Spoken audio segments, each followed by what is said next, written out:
Robert Wilson woke early the next morning, as usual, to the sound of his alarm clock. Outside, the Portland suburbs were just beginning to wake up. The street was quiet, the occasional car passing by the house. Robert sat up in bed and ran a hand over his face, clearing away the last of the sleep. His wife, Sarah, was curled up under the covers in bed next to him. The screen of his phone on the nightstand was blinking, showing 6:30 am. Robert got out of bed, put on his house slippers, and headed to the kitchen. The house was cool, the floorboards creaked quietly under his feet. Robert worked as a car mechanic, and he had a normal working day ahead of him. He appreciated the quiet minutes of the morning, when he could drink a cup of coffee and get ready for the day. In the kitchen, he filled the coffee maker with water, added ground coffee, and pressed the button. While the coffee was brewing, Robert looked out the window. Their small one-story house, faced with light gray siding, stood on a quiet, green street. A small front garden was enclosed by a low picket fence. Late dahlias grew in the flower beds under the window, slightly bent after the night's dew. The neighbors had not yet woken up. It was dark in the windows of the neighboring houses. Only in the house opposite was a light on. Mrs. Jenkins, an elderly widow, usually got up very early. When the coffee was ready, Robert poured himself a mug. He heard light footsteps behind him. Sarah, having thrown on a robe, had already entered the kitchen. Her light brown hair was slightly tousled from sleep, and she covered her mouth with her hand, stifling a yawn. "Good morning," Robert said quietly and smiled at his wife. "Hello," Sarah replied in a quiet, sleepy voice, smiling too. She came over and put her arms around her husband's waist, pressing herself briefly against his warm body. Robert lightly stroked her back. They tried to start each morning with a small hug or kiss, a habit that brought them closer despite their morning drowsiness. Sarah pulled away, stretched, and walked to the stove to put the kettle on for herself. "How did you sleep?" Robert asked, taking a sip of coffee. The hot drink pleasantly burned his tongue, driving away the remnants of sleep. "Not bad," Sarah replied, "although I heard the neighbor's dog barking half the night again." Robert chuckled. The neighbors on the right had indeed recently gotten a puppy, and it often whined and barked at night. "Yes, we'll have to buy them earplugs," Robert joked. Sarah smiled and opened the refrigerator, taking out eggs and milk, apparently planning to make an omelet for breakfast. A few minutes later, Tom, Robert's son from his first marriage, walked into the kitchen, rubbing his eyes from sleep. He was 14 years old and almost as tall as his father. His dark hair was sticking out in all directions after the night, and his pajamas sat baggy on his teenage body. "Morning," Tom muttered, heading straight for the refrigerator. "Good morning, Tom," Sarah greeted him. "Would you like an omelet?" The guy nodded, taking a carton of orange juice out of the refrigerator. Robert noticed how Sarah smiled at her stepson. Although Tom was not her biological son, she tried to act like her own child. They had been living together for 5 years, since Robert had married Sarah, and the relationship between Sarah and Tom was, on the whole, warm. Sarah often helped him with his homework, went to school events. Tom sometimes called her by name, sometimes even out of habit, Mom. Although he remembered his biological mother, she lived separately in another state after a divorce. Robert sat down at the table with a mug of coffee and unfolded a fresh newspaper that lay on the table. He quickly scanned the headlines. Meanwhile, Sarah cracked the eggs into a bowl and began to beat them with a fork. "Robert," she said suddenly, without turning around. "By the way, we need to discuss one thing." "What's wrong?" he responded, continuing to read the local news article. Sarah paused for a few seconds, as if collecting her thoughts, then replied, "My second cousin is going to come to visit me for a couple of days." Robert looked up from his newspaper and looked at his wife. "Brother? I don't remember you mentioning a brother. Is he from Aunt Kathleen's family?" Sarah shook her head. "No, he's my mom's second cousin's son. Anyway, we saw each other a couple of times when we were kids, and we recently got back in touch. His name is Christopher. He's passing through Portland, and he asked if he could stay with us for a few days, if possible." Robert nodded thoughtfully. Of course, his wife's relatives, what can you do? He didn't like unexpected guests. His home was his personal quiet haven after work. But it seemed awkward to refuse, especially to his family, and only for a couple of days. Well, I guess it's okay. Let him come, he said, trying to make his voice cordial. When does he plan to come? Sarah seemed to breathe a sigh of relief when she heard her husband's agreement. Thank you. He will arrive on Friday evening. Today was Tuesday, a few days before the guest's arrival. Robert briefly thought that he would need to tidy up the guest room. Currently, it was occupied by some tools and boxes, but there would be room for a fold-out sofa. Friday. Okay, I can probably give you a ride to the station after work if you need it, Robert suggested. That would be great. Sarah poured the beaten eggs into the pan, and they sizzled. I haven't seen him in a while, but he sounded really friendly on the phone. He's a couple of years older than me, about 33 now. Robert stood up and went to the stove for more coffee, kissing his wife on the cheek as he went. It'll be interesting to meet you, he said. Tom, what do you think of this? Another relative for a couple of days. Tom, who had already poured himself a glass of juice and sat down at the table with the phone, shrugged. I don't care, as long as they don't touch me. Robert smiled reservedly. A typical teenager. He was more concerned with texting his friends on the phone than with family matters. However, at least he didn't mind. Soon Sarah finished cooking the omelet. She put the portions on plates and put them on the table. Robert put the newspaper aside and started eating. The omelet with cheese and ham was delicious and filling. Tom also devoured his breakfast, periodically glancing at the screen of his smartphone standing on the table nearby. Tom, put the phone away from the table, Sarah said softly. Eat in peace, you have a long day ahead. Tom rolled his eyes, but obediently turned off the screen and set the device aside. Sarah gave Robert a sly look, as if to say, look at him, he listens. Robert nodded understandingly. They had tried to raise Tom together as a united front so that he would not feel the contradictions between his father and stepmother. Breakfast was held in the usual calm atmosphere. Robert thought about the additional hassle that would come with the arrival of a guest, buying extra food, preparing bed linen for the cot, or where to put Christopher. But Sarah seemed to have it all planned out in her head. She loved to have guests, and although it did not happen often, she always prepared thoroughly. When breakfast was almost over, Robert looked at his watch. I have to get ready for work. He got up from the table and took his plate to the sink. Sarah turned to him. I'll take Tom to school, and then I'll stop by the supermarket, buy some groceries for Christopher's arrival. Maybe I need something for the house, too. Anyway, I'll make a list tonight. We'll see. Robert nodded, going into the bedroom to change into his work clothes, blue overalls, and a t-shirt. A few minutes later, he returned to the hallway dressed for work, carrying the tool bag he sometimes took home. Sarah and Tom were just about ready, too. Tom had changed into jeans and a sweatshirt for school, his backpack slung over his shoulders. Robert stopped at the front door, checking his pockets, keys, phone, wallet. Everything was there. Sarah came over to say goodbye. She quickly kissed him on the lips. Have a nice day, dear. And you, Robert smiled.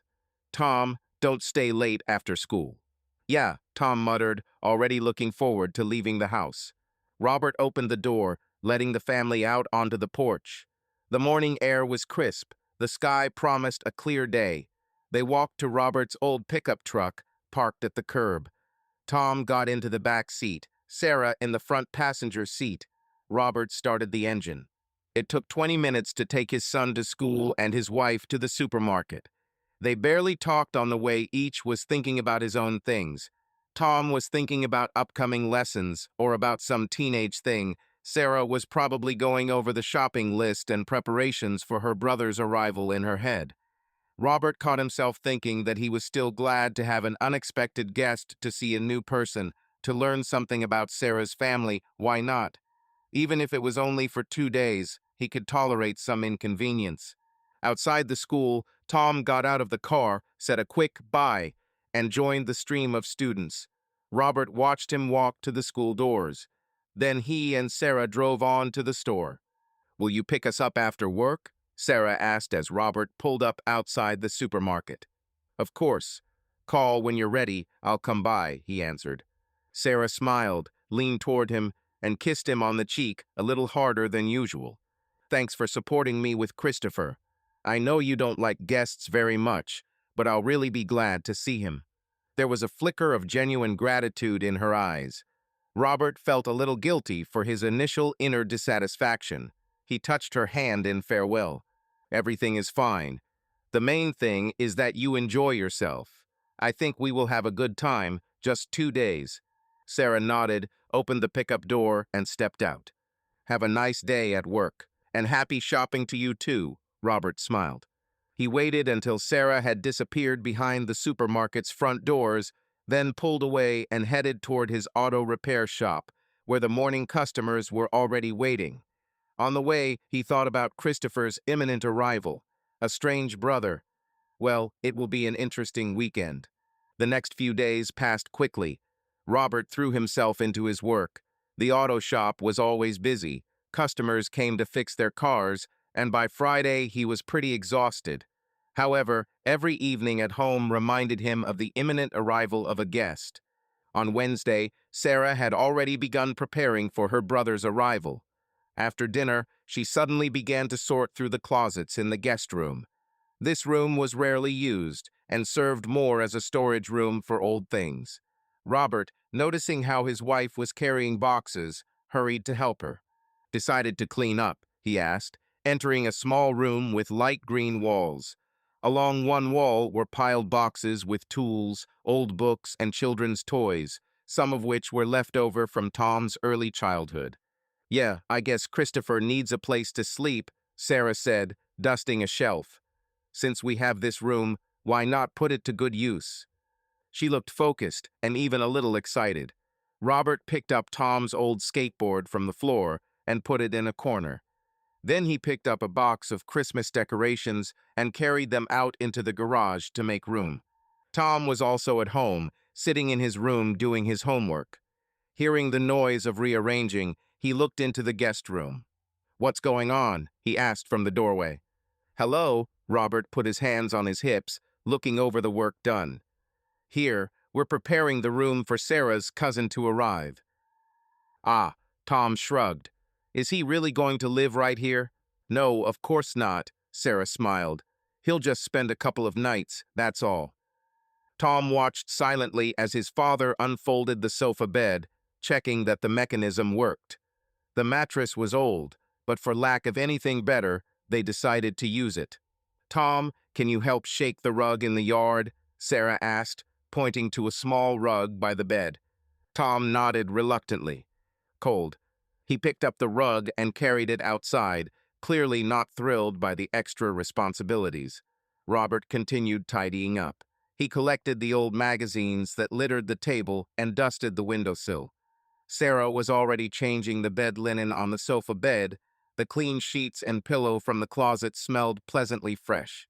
"Well, it's been a while since we cleaned here," Robert noted, looking at the dusty rag in his hands.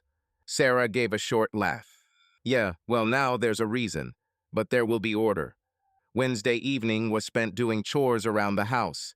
Sarah made a list of the products she needed to buy for her cousin's arrival. She planned to set the table, cook something special. At dinner, the conversation mainly concerned the upcoming visit. "Dad, what's this cousin's name?" Tom asked at the table, picking at the macaroni and cheese Robert had prepared with his fork. "Christopher," Sarah replied, taking a sip of water from her glass. "I told you so." "It's just strange. I've never heard of him." Sarah tensed up a little, but quickly came to her senses. "We are not particularly close. We saw each other a couple of times during childhood at family gatherings. Then we didn't talk for many years. It's not surprising that I rarely thought about him." "And now what? Have you suddenly remembered each other?" The teenager persisted. "Tom, that's enough," Robert said sternly, throwing a warning glance at his son. "Don't interrogate like that." But Sarah answered calmly. "It's all good. In fact, we accidentally connected on Facebook a few months ago. It turned out he was planning to travel around our state and decided to stop by. There's no secret there. She spoke convincingly and openly. Robert smiled at her, trying to lighten the mood. Well, you see, sometimes relatives show up unexpectedly. Tom snorted. In my case, it's unlikely. I've only seen mine in photographs. No one asks to visit.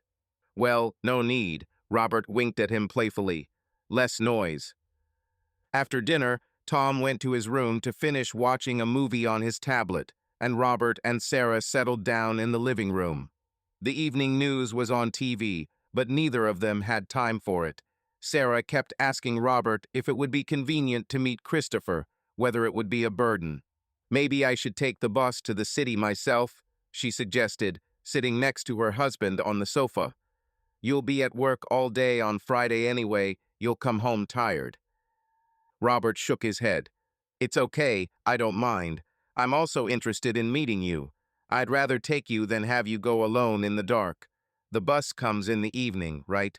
Yes, around 8 o'clock to the bus station, Sarah clarified and touched her husband's hand gratefully. Okay, thank you. Robert noticed that Sarah was especially affectionate today. She would either press her shoulder against him or straighten his shirt collar with a gentle gesture. He attributed this to her good mood. After all, she would soon see her loved one after all these years. Thursday was spent in final preparations. Sarah went shopping in the afternoon and returned with bags full of groceries. Robert, arriving home from work a little earlier than usual, found her cooking in the kitchen. The air was filled with delicious smells. Sarah was making broth for soup and marinating meat for roasting. Wow, are we planning a feast? Robert asked in surprise, putting his work bag with tools in the corner of the hallway. Sarah peeked out of the kitchen with a smile on her face. She was wearing a colorful apron and her hair was tied in a messy bun. I want to cook something tasty. After all, it's not every day that a guest from the family comes. Robert walked into the kitchen and looked into the pot of broth. It smells great. How can I help? Maybe cut something. Sarah nodded towards the cutting board where the vegetables were. Can you dice the carrots and celery? They'll go in the salad. Robert rolled up his shirt sleeves and began to help. Cooking together was a pleasure for both of them. During the process, Sarah told a funny story from the supermarket, how one old lady in line took a very long time to count the change, holding everyone up. Robert laughed, imagining this scene. Soon Tom looked into the kitchen, attracted by the smell of fresh bread that Sarah had put out to bake. Mom, can I have a piece? He asked, not taking his eyes off the loaf cooling on the rack. Robert noted that Tom called Sarah Mom, something he did when he was in a good mood or pleased with something.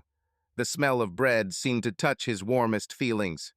First dinner, then bread, Sarah snapped sternly, but with a smile. Wait a little, it's still hot. Tom sighed and disappeared into the living room, but they soon heard him strumming something on his guitar. The teenager had recently taken music lessons, and the soft strumming of the strings became the background to the sounds of the kitchen. He's making great progress, Robert remarked upon hearing the melody. He's already doing much better. Yes, he's a talented guy, Sarah agreed softly. Have you talked to him about the weekend? He doesn't have any plans with friends, and he's a guest after all, so he needs to stay home for a bit. I mentioned that a relative was coming. He wasn't particularly thrilled, but he promised to be polite, Robert responded, finishing cutting vegetables. Well, that's good, Sarah said. Thursday evening passed quietly. The family dined on soup and sandwiches and tried fresh bread. After dinner, Tom went back to his room to study, and Robert and Sarah sat down to watch a TV series. However, Sarah was noticeably worried. She kept glancing at her watch, checking her phone to see if there was a message from Christopher. Before going to bed, when they were already in bed, Robert asked, Sarah, how is Grandma Margaret? Maybe we should invite her to visit too, since your brother is coming. We'll have a little family reunion. Sarah froze tensely for a second, then turned on her side towards her husband. Oh, I don't think it's worth it. Grandma hasn't been feeling well lately. It's hard for her to go anywhere. And Christopher is only here for a couple of days. He's just passing through. He has plans to travel further. He probably won't be up to meeting the others." "I see," Robert shrugged. "Just an idea." "I'll call her later and tell her he came," Sarah added, smiling tensely. "But dragging an elderly person somewhere right now isn't the best idea." Robert didn't argue. There was some truth in his wife's words. Grandma Margaret was well into her 70s and lived an hour away on a farm outside the city. The journey could indeed tire the old woman. He put his arm around Sarah, trying to calm her down. "Everything will be fine. Don't worry so much. It's like you're taking an exam tomorrow." "I just want everything to go smoothly," she admitted quietly, settling herself more comfortably next to him. "We haven't seen each other in so many years. What if we have nothing to talk about, or I don't recognize him?" "Nonsense," Robert whispered, stroking her shoulder. "Relatives will always find a common theme. Remember your childhood, your family. You get along well with people." Sarah only nodded in response and closed her eyes. Robert sensed that she was tense. He kissed the top of her head. "That's it. Stop thinking. Sleep. Tomorrow is a long day." "Good night," she responded quietly. They turned off the light. Robert lay there for a while, listening to his wife's breathing. It was a little strange to see Sarah so nervous. Usually she was very sociable and easily started a conversation even with strangers. And here was her brother, and she was worried that she would have nothing to talk about. However, he wrote it off as ordinary anxiety. You never know, maybe her brother would turn out to be different from what she remembered. Life changes people after all. Soon Robert fell asleep too, knowing that tomorrow evening they would meet a new member of the family. Friday came. All day at work, Robert was looking forward to the evening. He tried to finish his work early so that he could leave for the bus station on time. In the workshop, his colleagues joked that the boss was in a hurry, but Robert brushed it off. It's not every day that you meet a new relative. Around 7 o'clock, he picked up Sarah and Tom at the house. Sarah was already dressed, wearing her favorite blue dress, which she wore on special occasions, and a light jacket. Her hair was neatly done, and light makeup accentuated her features. Robert noticed that she was trying to look especially attractive. In the hallway was a suitcase filled with bedding that Sarah had taken in case she needed to hide in the guest room. Obviously, she had thought of everything. Tom looked sleepy and not particularly enthusiastic. He had spent the whole day on a school excursion and had returned a little tired. However, when he heard the horn of his father's pickup truck, he reluctantly took his jacket and went out to the car. "Is everyone ready?" Robert asked as Sarah and Tom settled into the cockpit. "I think so," Sarah answered, but her voice was shaking with excitement. "The bus arrives in half an hour. We'll make it just in time." The drive to downtown Portland took about 20 minutes.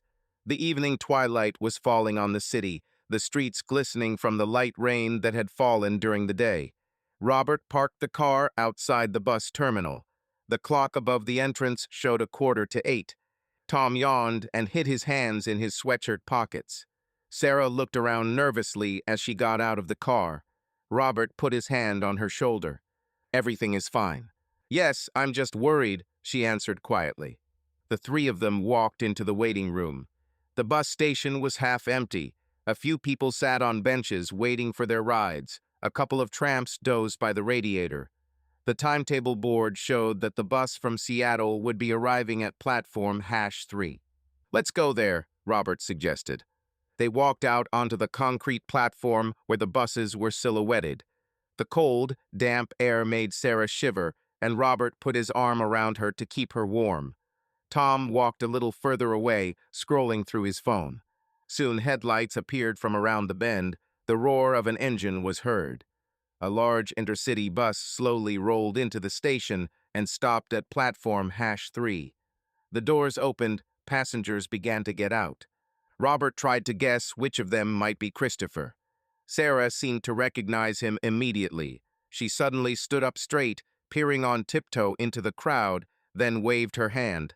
"Chris, hey, Christopher." A tall man in his early 30s stepped off the bus. He was wearing a leather jacket, and had a sports bag slung over his shoulder. The light from the street lamp fell on his face. Fine features, a neat beard, dark hair combed back. He looked around and spotted Sarah. His face lit up with a wide smile. "Sarah!" the man exclaimed. He quickly approached. Sarah rushed to meet him and hugged him tightly. Robert was slightly taken aback. The hug was very warm, almost tender. But he immediately pulled himself together. They were relatives, nothing strange. They just hadn't seen each other for a long time. Especially if they were friends in childhood, the joy of meeting is natural. "Hello, sister," Christopher said happily, pulling away. "Let me look at you. Wow, you haven't changed at all. If anything, you've become even more beautiful." Sarah blushed and smiled. "You look good too. I recognized you right away." Robert decided not to stand aside and took a step forward. "Hello, you must be Christopher. And I'm Robert, Sarah's husband." Christopher turned his gaze to Robert and extended his hand in a friendly manner. "Yes, it's very nice to finally meet you. Thank you for agreeing to host me." His handshake was firm and confident. Robert noted the tenacious gaze of his gray-blue eyes. He had the energy and confidence of a man accustomed to winning people over. "You're welcome. Family is family," Robert replied. Tom came up next to him, looking at him with curiosity.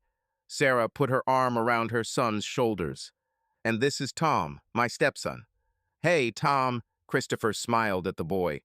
"Are you a comic book fan, perhaps? You're wearing a Spider-Man sweatshirt." Tom looked down at his red and blue sweater and nodded. "Yeah, I like them. I liked comics when I was your age, too. Maybe you can tell me what's popular now." Christopher winked. Tom perked up a little. Well, okay." Robert was glad that the guest found an approach to his son from the first minute. This spoke of Christopher's communicativeness and goodwill. "Is this your only luggage?" Robert asked, pointing to the duffel bag on the man's shoulder. "Yes, I travel light," he confirmed. "I don't need more. I'm not here for long." "Then let's go to the car," Robert summed up. They headed back towards the exit. Sarah walked next to Christopher, talking animatedly. Robert wasn't listening, but he caught snatches of how they got there, how the past few days had passed. Tom stayed close to his father, slightly behind the two in front, and glanced at them from time to time. Robert had tidied up the pickup beforehand, removing the tools from the back seat to make room. However, as he sat down, Christopher waved his hand. "Let me go back. Sarah, sit in the front. We'll chat until we get there." He climbed into the back seat, settling himself next to Tom. Sarah climbed into the front passenger seat, buckled up, and turned part of her body back to face her brother. Robert started the car and pulled out onto the road. On the way home, the cab of the pickup truck was noisy as Sarah and Christopher talked non-stop. Christopher described his trip. "I was in Seattle for a couple of days, then stopped by Olympia. You know, there's such an amazing contemporary art exhibition in the museum in Seattle right now. If you're there, be sure to go." "You're an artist, aren't you?" Sarah asked. "Well, more like a designer, a graphic artist," Christopher clarified. "But yes, art is my passion. That's why I try to go to museums in every city. And here I decided to see you. It would be a sin to pass by." "We're so glad you stopped by," Sarah said sincerely. Robert listened with half an ear. He wasn't against the family chat, of course, but he felt a bit like a detached observer. Sarah had turned almost completely towards the passengers in the back, her knee just lightly touching Robert's hand on the gearshift. It even occurred to him that he was like a driver for these two, who were chatting about their own things. However, he tried to dismiss this thought as unfair. After all, they hadn't seen each other for many years. They had a lot to talk about. Let them talk.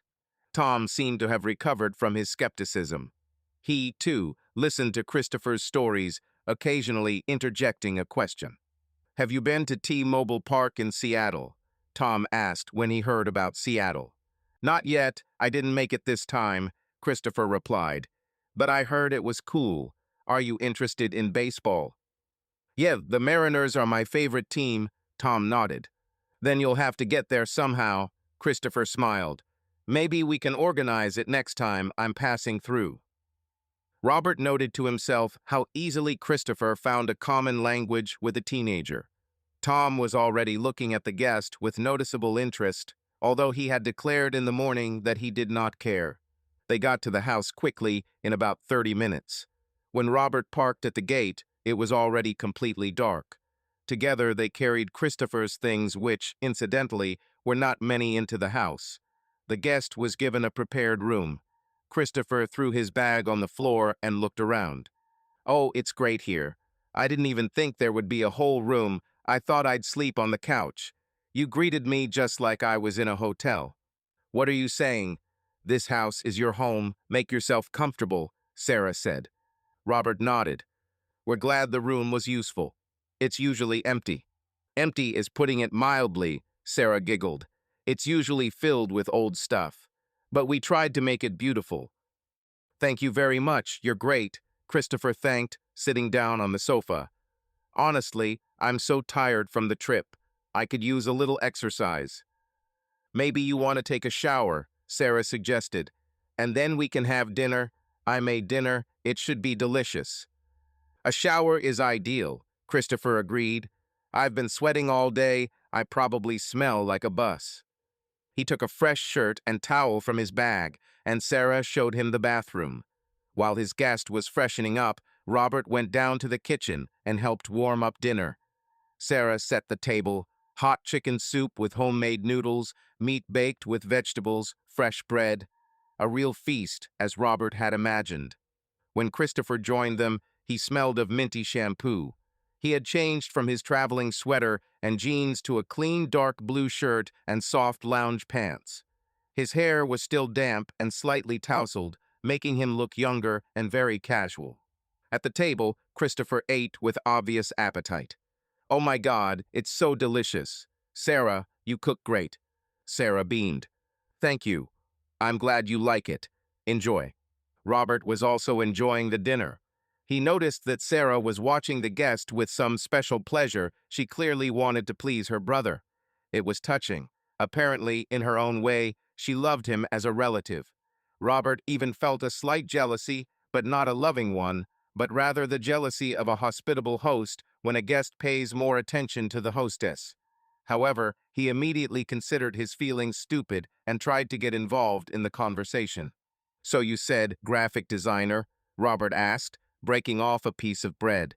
"Yes, that's right," Christopher replied, putting down his empty soup bowl and starting on the meat. "I'm a freelancer working remotely. I take orders for logos, websites, and sometimes illustrations.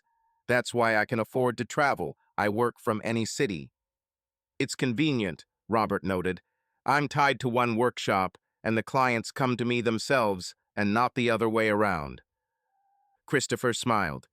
"Well, but you have golden hands. There will always be people with cars who need a good mechanic."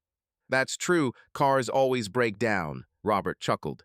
Tom had already finished his portion and was now sitting, pining away from boredom. The adult's conversation about work was of no interest to him. He quietly reached for his smartphone under the table. But Christopher noticed in time. "Tom, what are your hobbies? Besides comics and baseball?" The teenager even blushed in surprise, caught trying to bury his face in his phone. "Ah, well, I'm learning to play the guitar," he admitted, "and I like video games." "Cool," Christopher responded. "What do you play on the guitar? What style do you like?" A conversation about music began. Sarah and Robert exchanged glances with a smile. It was rare for an adult to be able to get a 14-year-old to talk, but Christopher had managed it. Tom brought his guitar right to the table and even strummed a few chords, demonstrating his progress.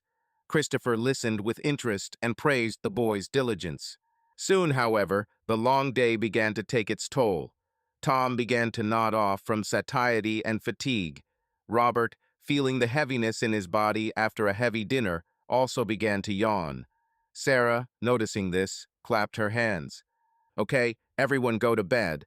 It's late, and tomorrow is a new day. We'll still have time to talk." Yes, indeed. Christopher glanced at his watch. It was almost 11 o'clock. Thank you for the wonderful dinner and the warm welcome. I really appreciate it. Robert rose from the table, collecting the dishes. Welcome to the family, he said with a smile. Make yourself at home. Thank you, Robert, Christopher replied seriously. Everyone helped to clear the table, although Sarah denied it, not wanting to let the guest near the sink. But Christopher insisted on washing at least his own plate. Robert saw Tom off to bed. He looked into his room and wished him good night. Tom sleepily muttered good night and immediately wrapped himself in a blanket. Sarah showed Christopher where to get extra blankets and towels and gave him a quick tour of the house, although there wasn't much to show other than the living room, kitchen, and bathroom. Robert finished his glass of water in the kitchen and felt that the headache that had been building up as the evening wore on was almost gone. The tension of anticipation had apparently eased. Before going to their separate rooms, everyone met again in the living room. If you need anything, our bedroom is at the end of the corridor. Knock boldly, Robert said to the guest. I will, thank you, Christopher nodded. Sarah added, we'll get up in the morning, have breakfast. I baked muffins. Let's try them together. Great, Christopher smiled. Good night then, Robert stretched and couldn't help but yawn. Nice to meet you again. Likewise, Christopher responded. Sarah walked up to her brother and hugged him good night once more. I'm so glad you're here.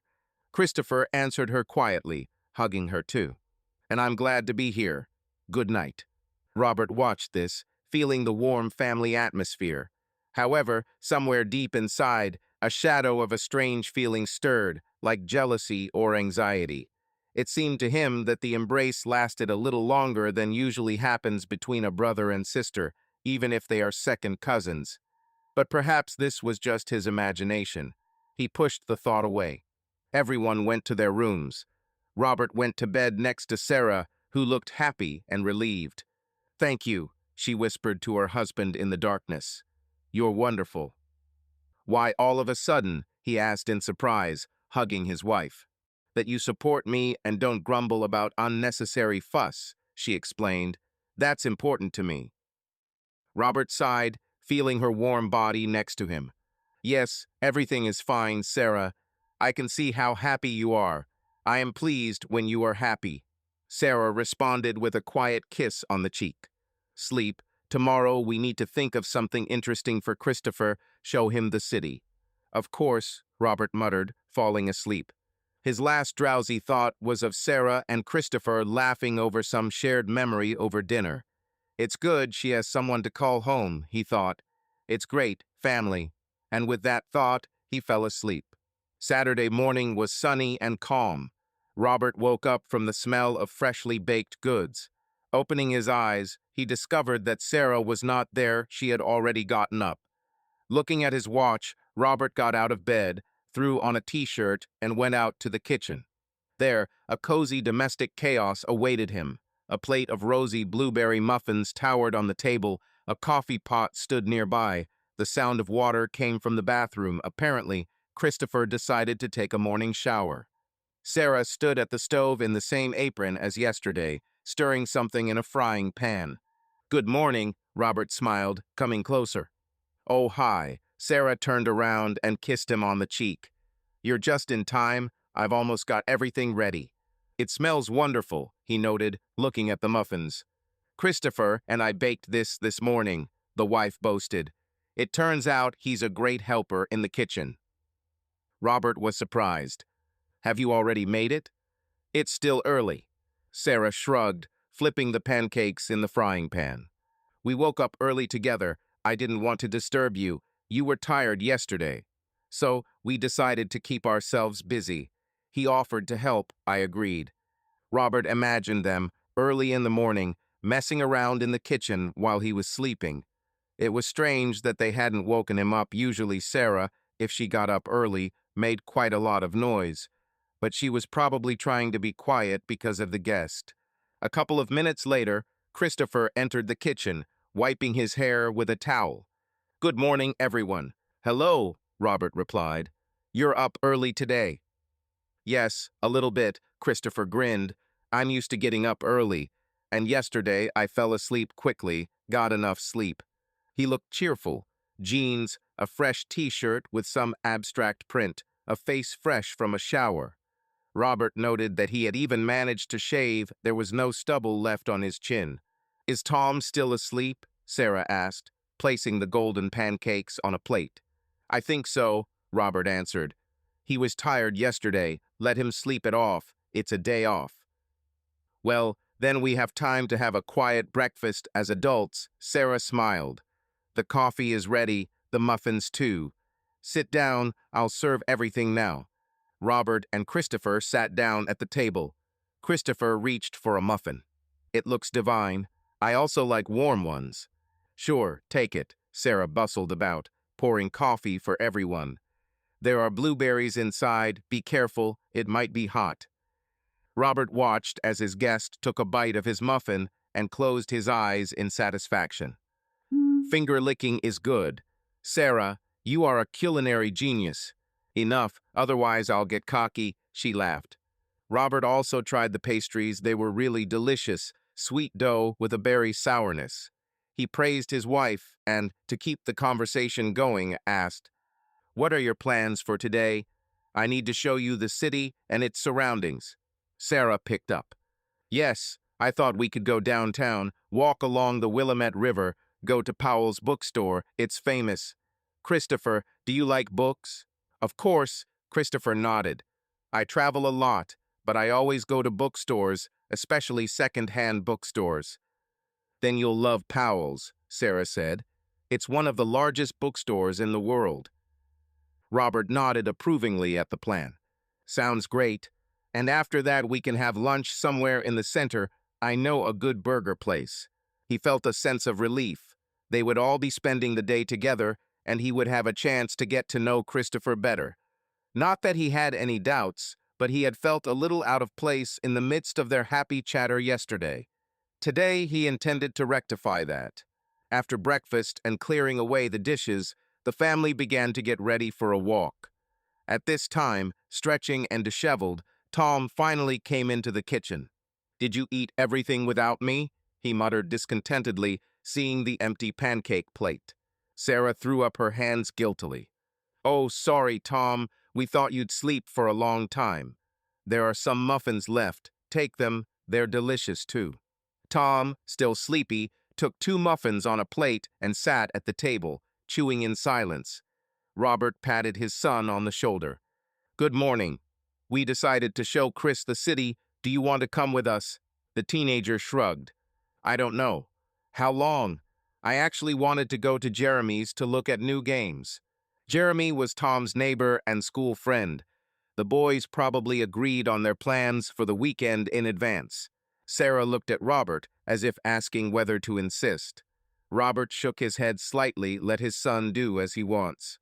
"Well, if you want, you can go to a friend. Just make sure he's home by the evening." Tom nodded, delighted. "Fine." While Tom was having breakfast, Robert got up to change. He decided to put on something simpler for the walk: jeans, a flannel shirt. Sarah also changed into comfortable jeans and a light sweater, letting her hair down. She looked fresh and young, her eyes sparkling with the enthusiasm of the day ahead. Half an hour later, everyone was ready.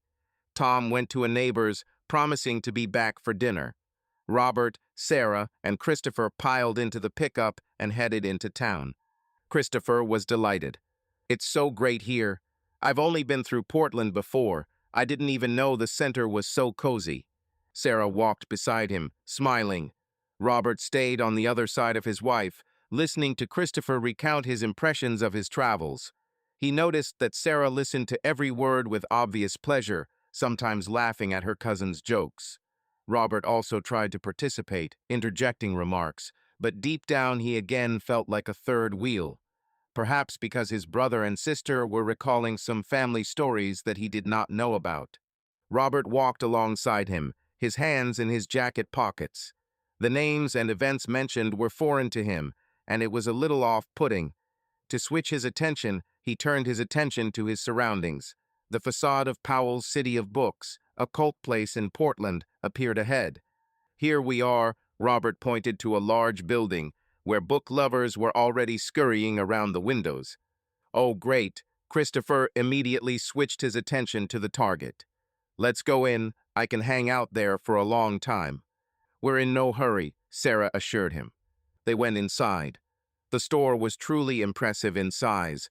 Endless shelves of books, divided into many rooms and floors. Christopher went to wander through the arts and design section. Sarah walked with him at first, then lingered by the display case with new novels. Robert followed her for a while, but noticing that his spouse was carried away by the book, said, I'll go to the auto literature department and see what's new there. Of course, dear. Sarah smiled at him absent-mindedly, already immersed in reading the annotation. Robert wandered between the aisles. He spent about 10 minutes in the department devoted to cars and technology, leafing through a fresh magazine about vintage cars. However, his thoughts were not focused on reading.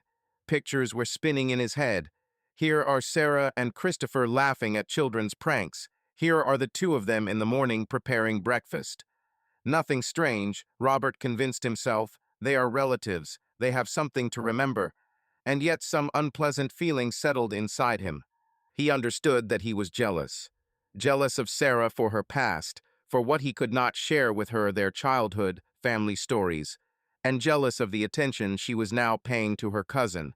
Robert even reproached himself. Shame, a grown man, but you behave like a child. You do not know how to share your wife's joy.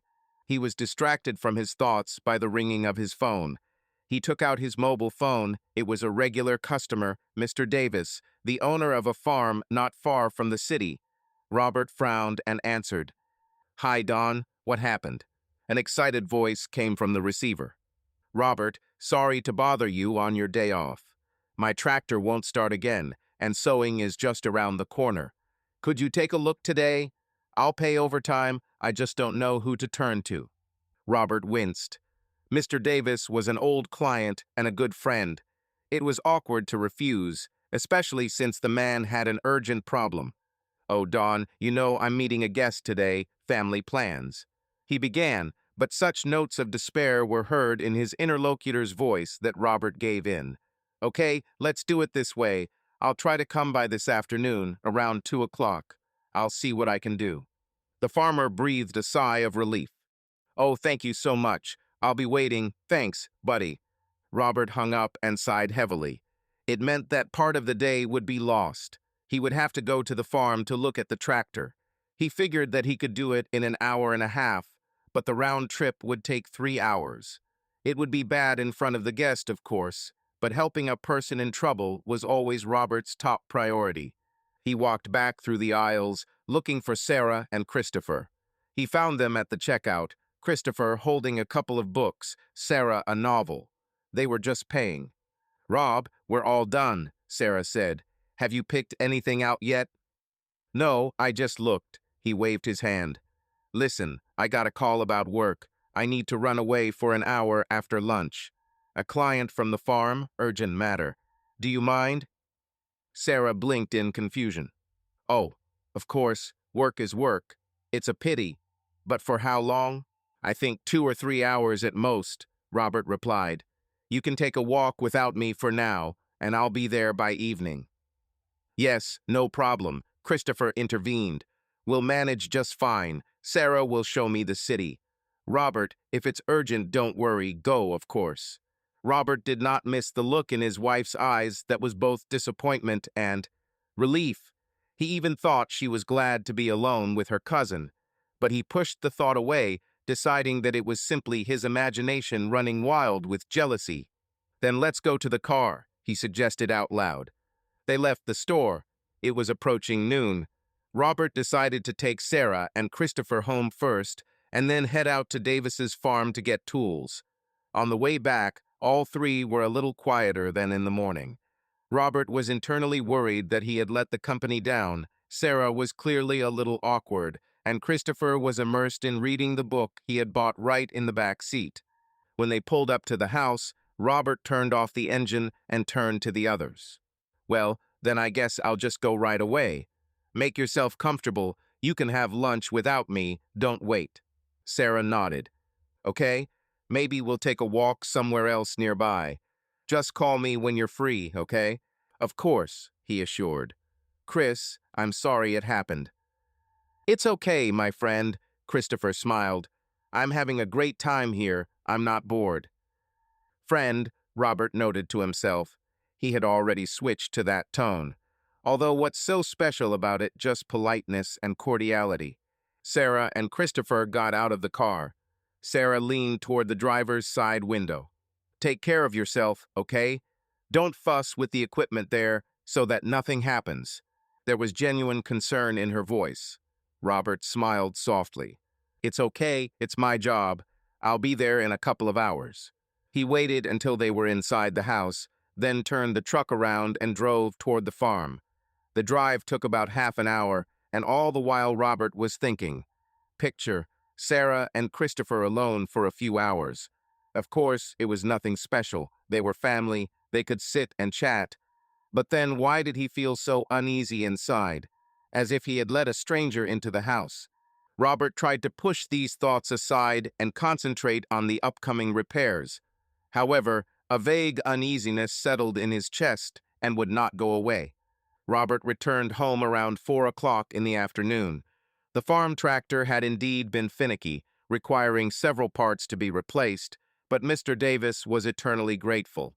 Robert was tired, his hands were covered in diesel and oil, but he felt satisfied with a job well done. As he approached the house, he noticed that there were no other cars in the yard, which meant that Sarah and Christopher were either home or walking nearby. Robert parked the truck and got out, stretching. The sun was already setting, and the evening promised to be quiet. When he entered the house, he saw no one at first. The living room was empty, although the window was slightly open and fresh air wafted through the room. On the kitchen table were 2 mugs with dried coffee residue on the bottom. Apparently, they had been drinking coffee during the day. Robert glanced at the sink. There were 2 plates and a frying pan. Perhaps Sarah had been frying something for lunch. He noted to himself that the dishes had not been washed immediately, as she usually did. Probably didn't have time, he thought. The front door opened and Sarah and Christopher's voices were heard. Robert came out into the hallway to meet them. They were just returning, judging by the packages in their hands. Seeing her husband, Sarah smiled happily, although a slight embarrassment flashed in her eyes. "Oh, you're home already. How did it go?" She put a bag on the floor. There were some boxes in it, probably purchases. Christopher was holding another bag, from which green onion feathers and a baguette were sticking out obviously. They had gone into a store. "Hello," Robert nodded to both of them. "Yeah, everything's fine. I fixed the tractor. I'm just a little tired." "Well, we'll give you a rest now," Christopher picked up. "We bought some groceries for dinner and decided to make tacos." Robert raised his eyebrows in surprise. "Tacos? Is this Mexican night coming up?" Sarah laughed, pulling off her jacket. "We just thought we'd like something different, not home-cooked. We bought some fresh tortillas and sauces from Jonathan's Mexican food truck. What do you think, okay?" "No, I'm all for variety," Robert replied. "Is Tom back yet?" "Not yet," Sarah answered. "He wrote that he would be at a friend's until the evening, so I didn't rush him." "I see." Robert went to wash his hands, which were still stained black with oil. In the bathroom, he washed off the dirt, glancing at his reflection. He looked a little tired. His stubble had grown. He hadn't had time to shave that morning. His clothes had also changed. He was now wearing worn work jeans and a t-shirt stained with oil. The contrast with Christopher, who was always neat and fresh, pricked Robert's pride again. He sighed and went back to the kitchen. Sarah and Christopher were already busy with dinner. The ingredients were laid out on the table: flatbreads, fried chicken pieces, chopped vegetables, cheese, some sauces. Sarah was cutting tomatoes. Christopher was grating cheese. They looked like a well-coordinated team, talking in low voices and laughing about something. "Maybe I should help," Robert suggested, feeling like he was the odd one out. "Everything is under control," Christopher smiled. "You rest. We'll take care of ourselves." Robert, not knowing what to do with himself, went into the living room and sat down in a chair. Voices came from the kitchen. "No, no, it's better to chop the onion finer. Yes, like this, Sarah said. Don't put too much hot sauce on it so that it won't be too spicy for Tom, Christopher noted. After some time, a car pulled up to the house. Apparently Jeremy's father had brought Tom. There was a bang of a door closing, and Tom entered, holding a box with a board game under his arm. Hey, Dad, he said from the doorway, then, catching the scent, perked up. Oh, tacos. Cool. Hi, Robert stood up to greet his son. How was your walk? Normally, we're halfway through the new Tony Hawk, Tom said, referring to the skateboarding video game. He headed straight for the kitchen, drawn by the aromas. Sarah, I'm starving. Be patient, wash your hands, and go to the table, Sarah responded, laughing. Robert followed his son. The kitchen table was already set, a stack of flatbreads, bowls of toppings, plates, and glasses. Sarah took off her apron. Christopher washed his hands after cooking. They all sat down together. The mood was high at dinner. Tom enthusiastically devoured his tacos, praising them. I love this kind of food. Sarah, we should make tacos more often. It was Christopher's idea, Sarah said. Let him teach me how to cook properly. I'm just learning by myself, Christopher waved his hand. But next time, no semi-finished products. We'll need the dough ourselves. He spoke with the confidence of someone who planned to visit them again. Robert felt a strange pang. He and Sarah were talking about next time as if it were something self-evident, even though this visit was supposedly a one-off. Christopher, are you traveling for long anyway? Robert asked after a while. I mean, where are you going next from here? Christopher took a sip of water and replied, I think I'll go even further south. I want to go to California, my friends live there. Then maybe to Arizona. I don't have a clear plan, I just ride while I'm inspired. You're welcome, Tom drawled. I'd like to travel around the States too. You'll have time, Robert grinned, looking at his son. Finish school first.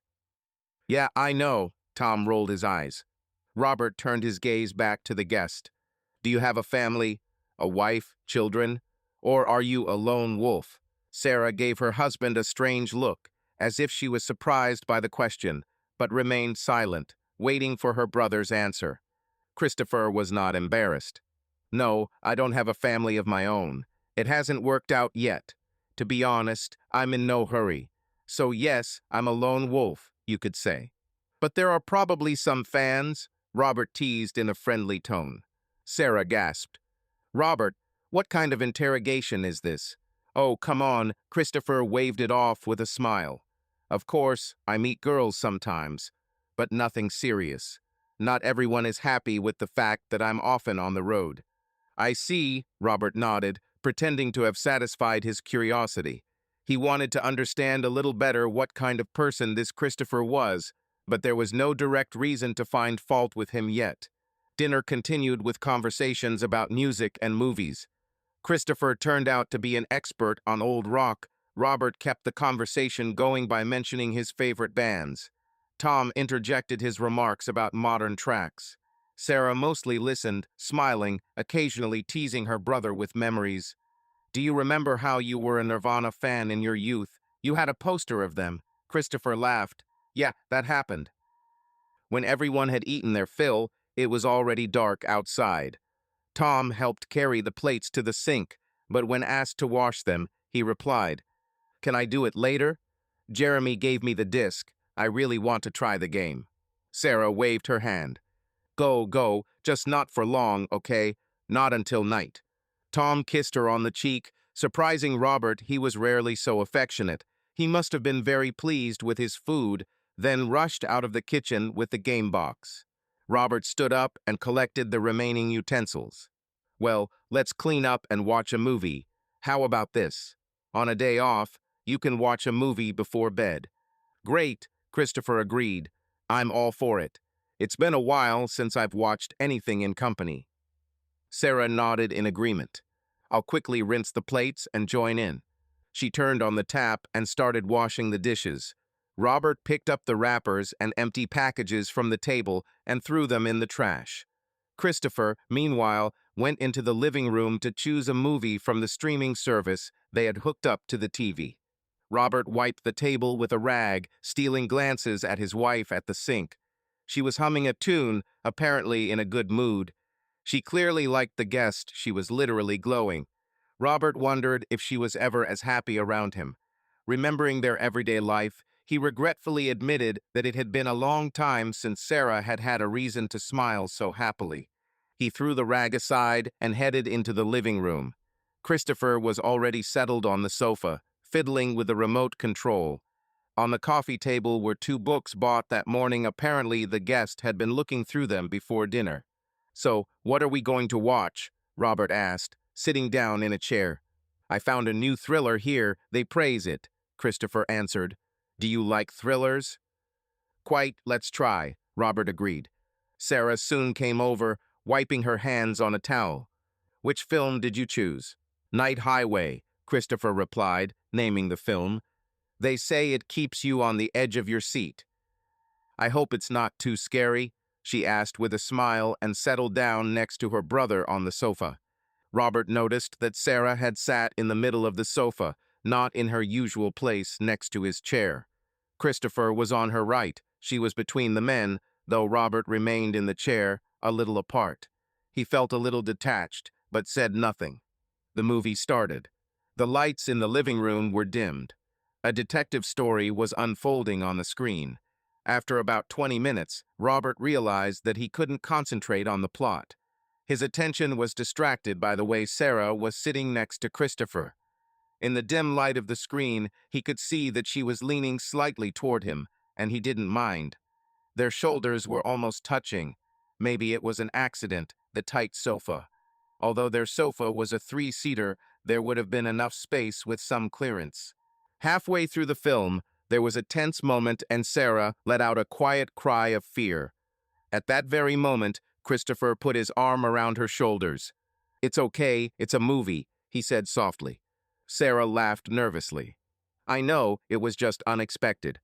But she did not move away from his hand immediately, only after a few seconds, as if waking up, she straightened up and moved away a little, although she was still close. Robert saw this from the side and felt an unpleasant feeling growing inside him. He tried to convince himself that this was a simple manifestation of brotherly concern, but he could not. He felt uneasy. He coughed to get attention. "Maybe we should take a break. Pour some tea or something." Sarah flinched as if she had been brought out of a trance. "Yes, let's have some tea." Christopher also looked at Robert as if he had just remembered his presence. "Oh, that's a good idea. I'd like some coffee if you have any." "Yes, we'll do it now," Robert answered dryly and stood up.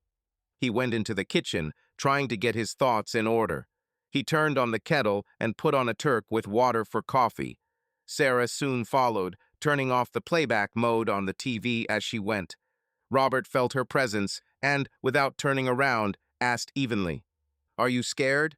"A little," my wife's voice sounded behind me. "Sorry if we distracted you." "Nothing," he shrugged, pouring boiling water into cups. "I just noticed that you were scared." Sarah came closer and touched his back with her palm. "You know, I'm scared of horror movies." "Sorry." Robert was silent, stirring the sugar.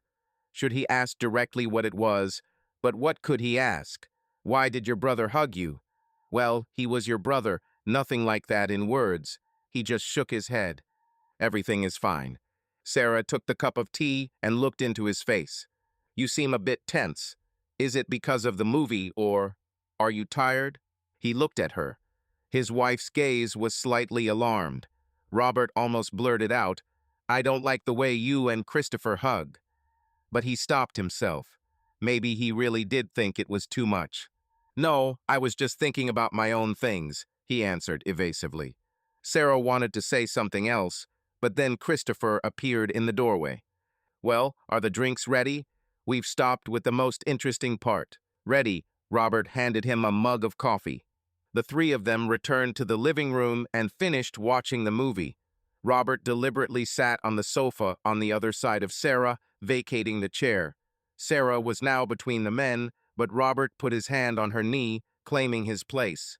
Sarah noticed this and covered his hand with hers for a second, a gesture that seemed to indicate gratitude. The film ended around midnight. Tom had long since fallen asleep in his room.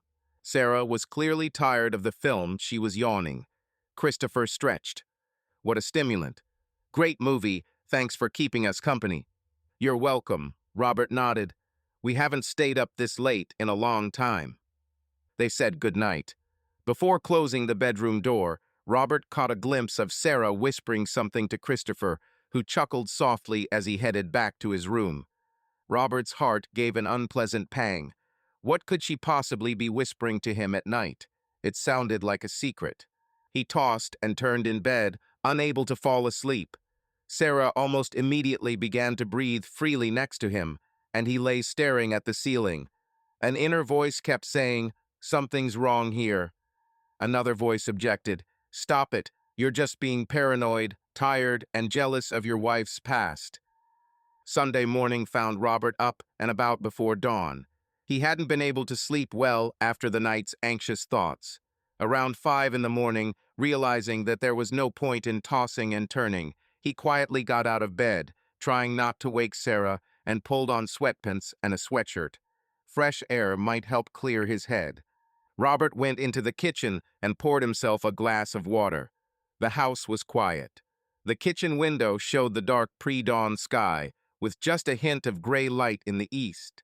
He decided to go outside. Sometimes the cool of the morning calms the nerves. However, as soon as he opened the back door leading to the garden, he heard muffled voices. Robert froze.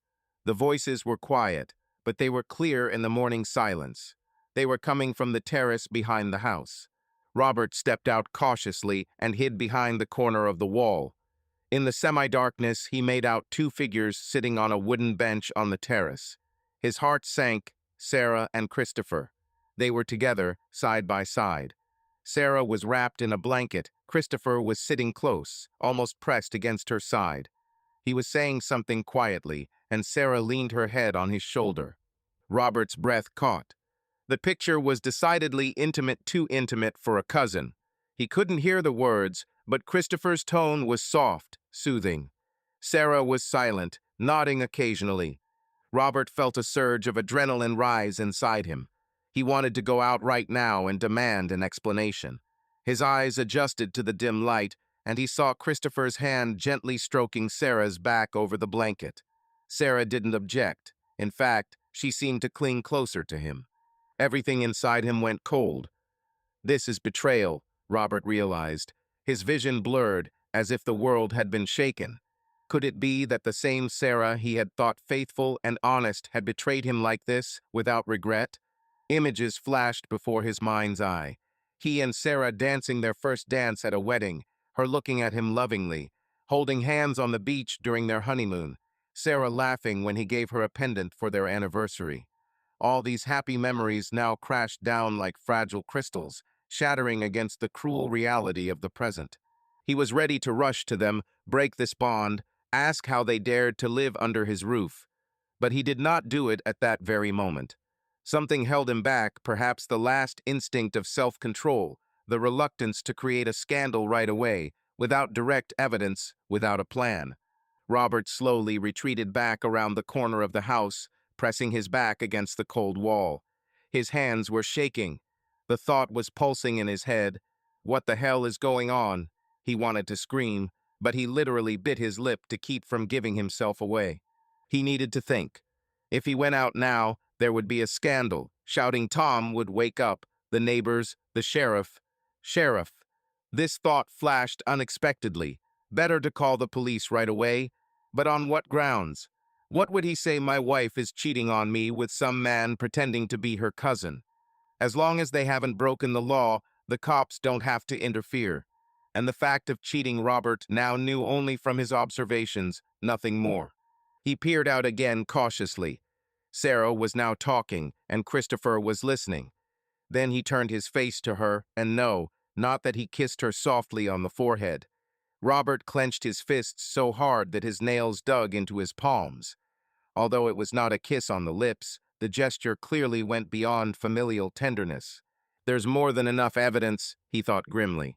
Robert retreated into the house, trying to be quiet, and closed the door behind him. His heart was pounding, and he wanted to act now, but he forced himself to exhale and sit at the kitchen table. He needed a plan. First of all, we need to officially confirm Christopher's identity. If it's not a cousin, then who? A lover, obviously. Sarah had claimed brother. Someone had lied. Most likely, he wasn't a relative at all, but a story to bring a lover into the house under the guise of family. How cynical. Robert felt a surge of bitterness and rage at the thought. He tried feverishly to remember. Was this Christopher mentioned in family circles? No, I don't think so. And Grandma Margaret? Sarah had talked him out of inviting her, probably because Grandma would have immediately exposed the fraud. Robert remembered how surprised he had been by her sharp reaction. That was the explanation. Margaret, a thought struck him. She was the one who could confirm or deny the guest's identity. Granny knew her entire family by heart. If she didn't have a grandson named Christopher, then Sarah didn't have a brother named Christopher either. Robert glanced at his watch.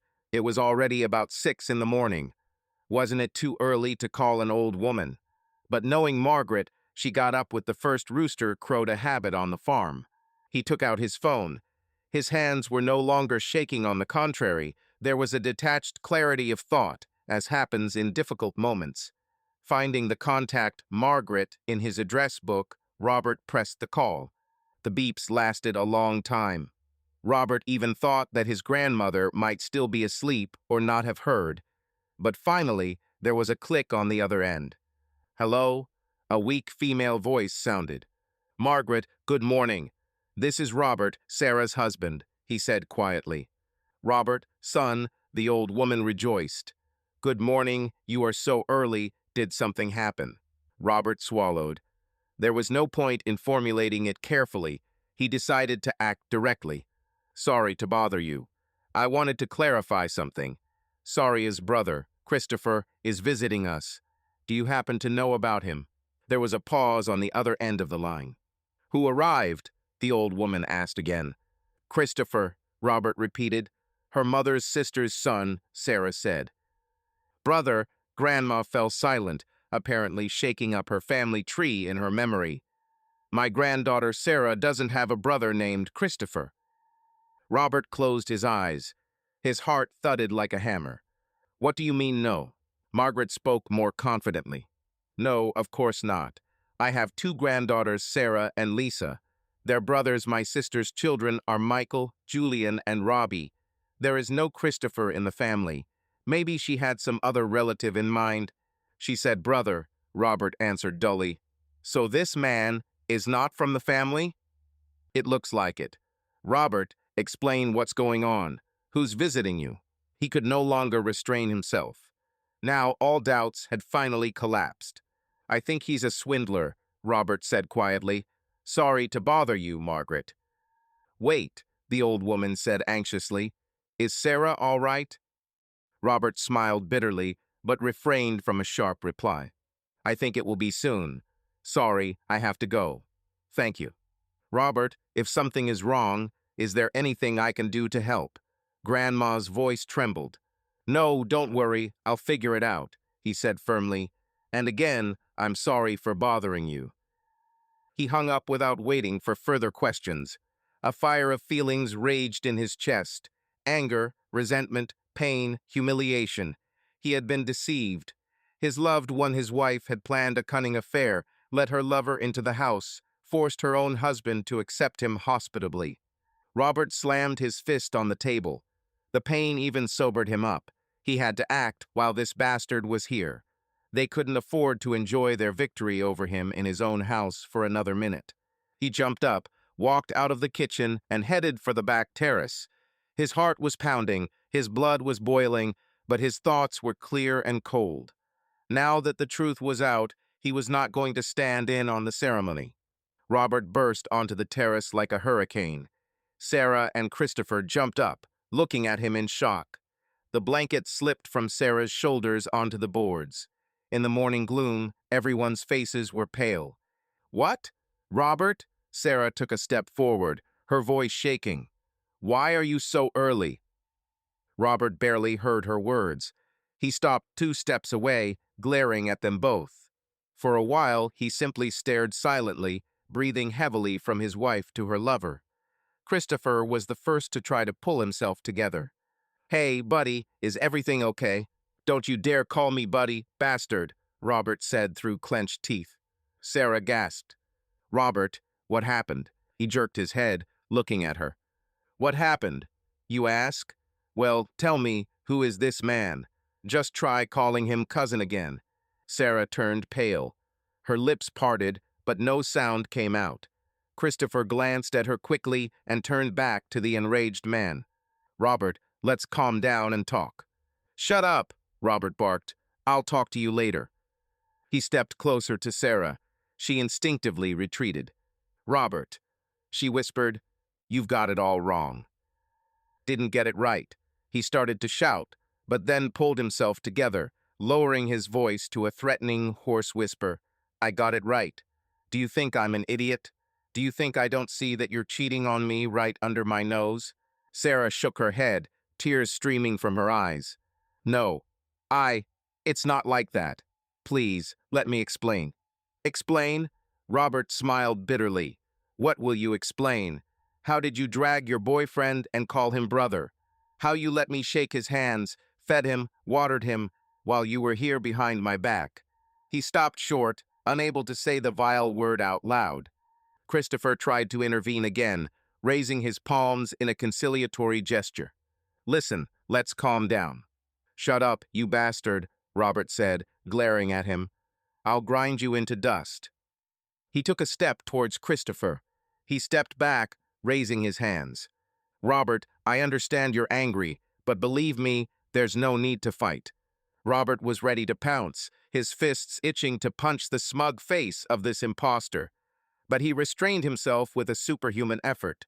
Instead, he grabbed a nearby garden chair on the terrace and kicked it aside. The chair hit the railing with a crash and fell to the lawn. "Robert, please," Sarah screamed, covering her face with her hands. "Don't." A door slammed somewhere upstairs in the house. Apparently, the noise woke Tom up. Robert didn't pay attention, continuing to stare at his wife. "So, how long did this last?" he growled. "How long have you been leading me on? How long have you been dating?" Sarah dropped her hands, her face frozen in fear and despair. We, for several months," she whispered. "A few months," Robert repeated, stunned. His head was spinning. So she had been lying all this time and had taken a lover. His heart sank painfully, but his anger drowned out the pain. "And you decided to bring him into my house, to marry him off to my cousin. How could you have a conscience?" Sarah sobbed. "I didn't mean it like that. I thought we'd just say goodbye. He'll leave later." "Say goodbye." Robert snorted. "You had to put him in our bed to say goodbye, right? Scoundrels." Sarah shook her head, sobbing. No, just..." Robert couldn't help but burst out laughing, hoarsely and angrily. "Just a cuddle under the moon, right? And now I'm supposed to believe every lie you tell? Enough. I've had enough." At this point, a frightened Tom appeared in the doorway of the terrace. He stood on the threshold in his pajamas, looking around at everyone in shock. "Dad, what's going on?" Robert turned to his son. Seeing his frightened face, the man tried to soften his tone, but his voice broke. "It's okay, son. Go into the house. The adults will sort it out." Tom, however, did not leave. He looked at Christopher, then at Sarah. You're fighting. About what? Mom?" Sarah covered her face with her hands and turned away, unable to look at her stepson. Christopher made a move towards Tom. "Tom, everything is fine. It's just..." "Stay there." Robert stopped him sharply, standing between his son and his wife's lover. "Don't go near Tom, understand?" Christopher raised his hands. Okay. Tom frowned, slowly realizing. "Dad, is it because of them?" He nodded at Sarah and Christopher. "I knew something was wrong. He's not her brother, is he?" Robert felt a dull pain in his chest. His son understood everything. He nodded briefly. "Yes, you were right. He is not a relative." Tom clenched his fists and suddenly burst into curses. "Damn you!" he croaked, and it was clear from his childishly ringing voice how much pain there was in these words. "Tom," Sarah burst into tears, turning around. "Forgive me, please." But the teenager looked at her with disgust. "Don't touch me," he shouted unexpectedly sharply. Robert realized that his son was on the edge and quickly said, "Tom, go to your room. You don't need to see all this." Tom stood there, shaking with tension. Christopher opened his mouth as if he wanted to say something to the boy, but Robert raised his hand. "Shut up. Not a word from you." Seconds of painful silence. The only sounds were Sarah's sobs. Finally, Tom turned and ran back into the house, the sound of his feet fading toward the stairs. Robert exhaled. He had to move on. He turned to Sarah and Christopher, who were standing there looking dejected. "Okay, listen to me," Robert said crisply, trying to speak evenly, although his voice was still shaking with rage. "Now you both go into the house, quietly and without talking, collect your things, and get out of here." Sarah raised her head. "Robert, please, we have nowhere to go, it's early." "I don't care," he snapped. "To hell with it. I hope your spirit is gone from here in half an hour." Christopher narrowed his eyes. "Robert, don't overdo it. Sarah lives here too. This is her home too." Before Robert could answer, Sarah tugged at his sleeve. "Chris, be quiet," she whispered pleadingly. But Robert had already seized on the phrase. "Yeah, you're already asserting your rights. You'll go to court for fraud. You infiltrated someone else's family by deception. They'll probably find an article for that." The words were partly a bluff, but Christopher stopped short. Sarah looked at her husband in fear. "Robert, don't. I beg you. We'll just leave, okay? Just don't call anyone." Robert breathed heavily, his eyes boring into them. The scene on the terrace, how they pressed themselves against each other, came back to him again. It was as if boiling water had been splashed on him. No, they wouldn't get off that easy. "It's too late," he said through gritted teeth. "Do you think I'll let you slip away quietly, and that's it? No way. You should have thought of it earlier." He took out his mobile phone. Sarah stepped forward, holding out her hand. "What are you doing?" Robert stepped back and found the right number in his memory. "I'm calling the sheriff.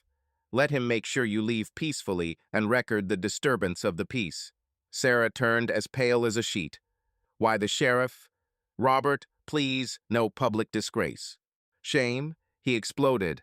"And I, then, could be shamed. When this is revealed, there will be shame, Sarah. You yourself destroyed everything." He pressed the call button and put the receiver to his ear, never taking his eyes off them. Sarah was speechless and cried silently, covering her mouth with her hand. Christopher stood next to her, his head down. He seemed to realize that there was no point in resisting. "Hello," came the voice on the line after a couple of rings. "Sheriff Hayes here." "Jack, this is Rob Wilson," Robert said quickly, trying to keep his voice even. "I need your help. Please come to me right now. I have a family matter. I need 2 people to leave my house, but I'm afraid I can't handle it calmly on my own." There was a pause on the line, then a puzzled voice came through. "Robert, what are you talking about? What happened?" "I'll explain on the spot," Robert snapped. "I'm just asking as quickly as possible, Jack." The sheriff answered briefly. "I'm leaving." Robert hung up and put the phone in his pocket. Sarah and Christopher looked at him in horror. "Did you call the police?" Sarah asked, barely audible. "Yes. Sheriff Hayes is a friend of mine. He'll be right over and keep an eye on you," Robert said crisply. Christopher turned purple. "Damn, why all this? We'll leave ourselves without the circus." "Shut up," Robert snapped. "I don't believe you. 1 step to the left, 1 step to the right, and I'll arrest you for trespassing." "But I came at the invitation," he objected. "I am the master of this house," Robert's voice was steely. "And now I am telling you clearly, get out. Understand?" Christopher gritted his teeth and nodded. Robert pointed to the door. "Forward, both of you. Get ready." They trudged into the house.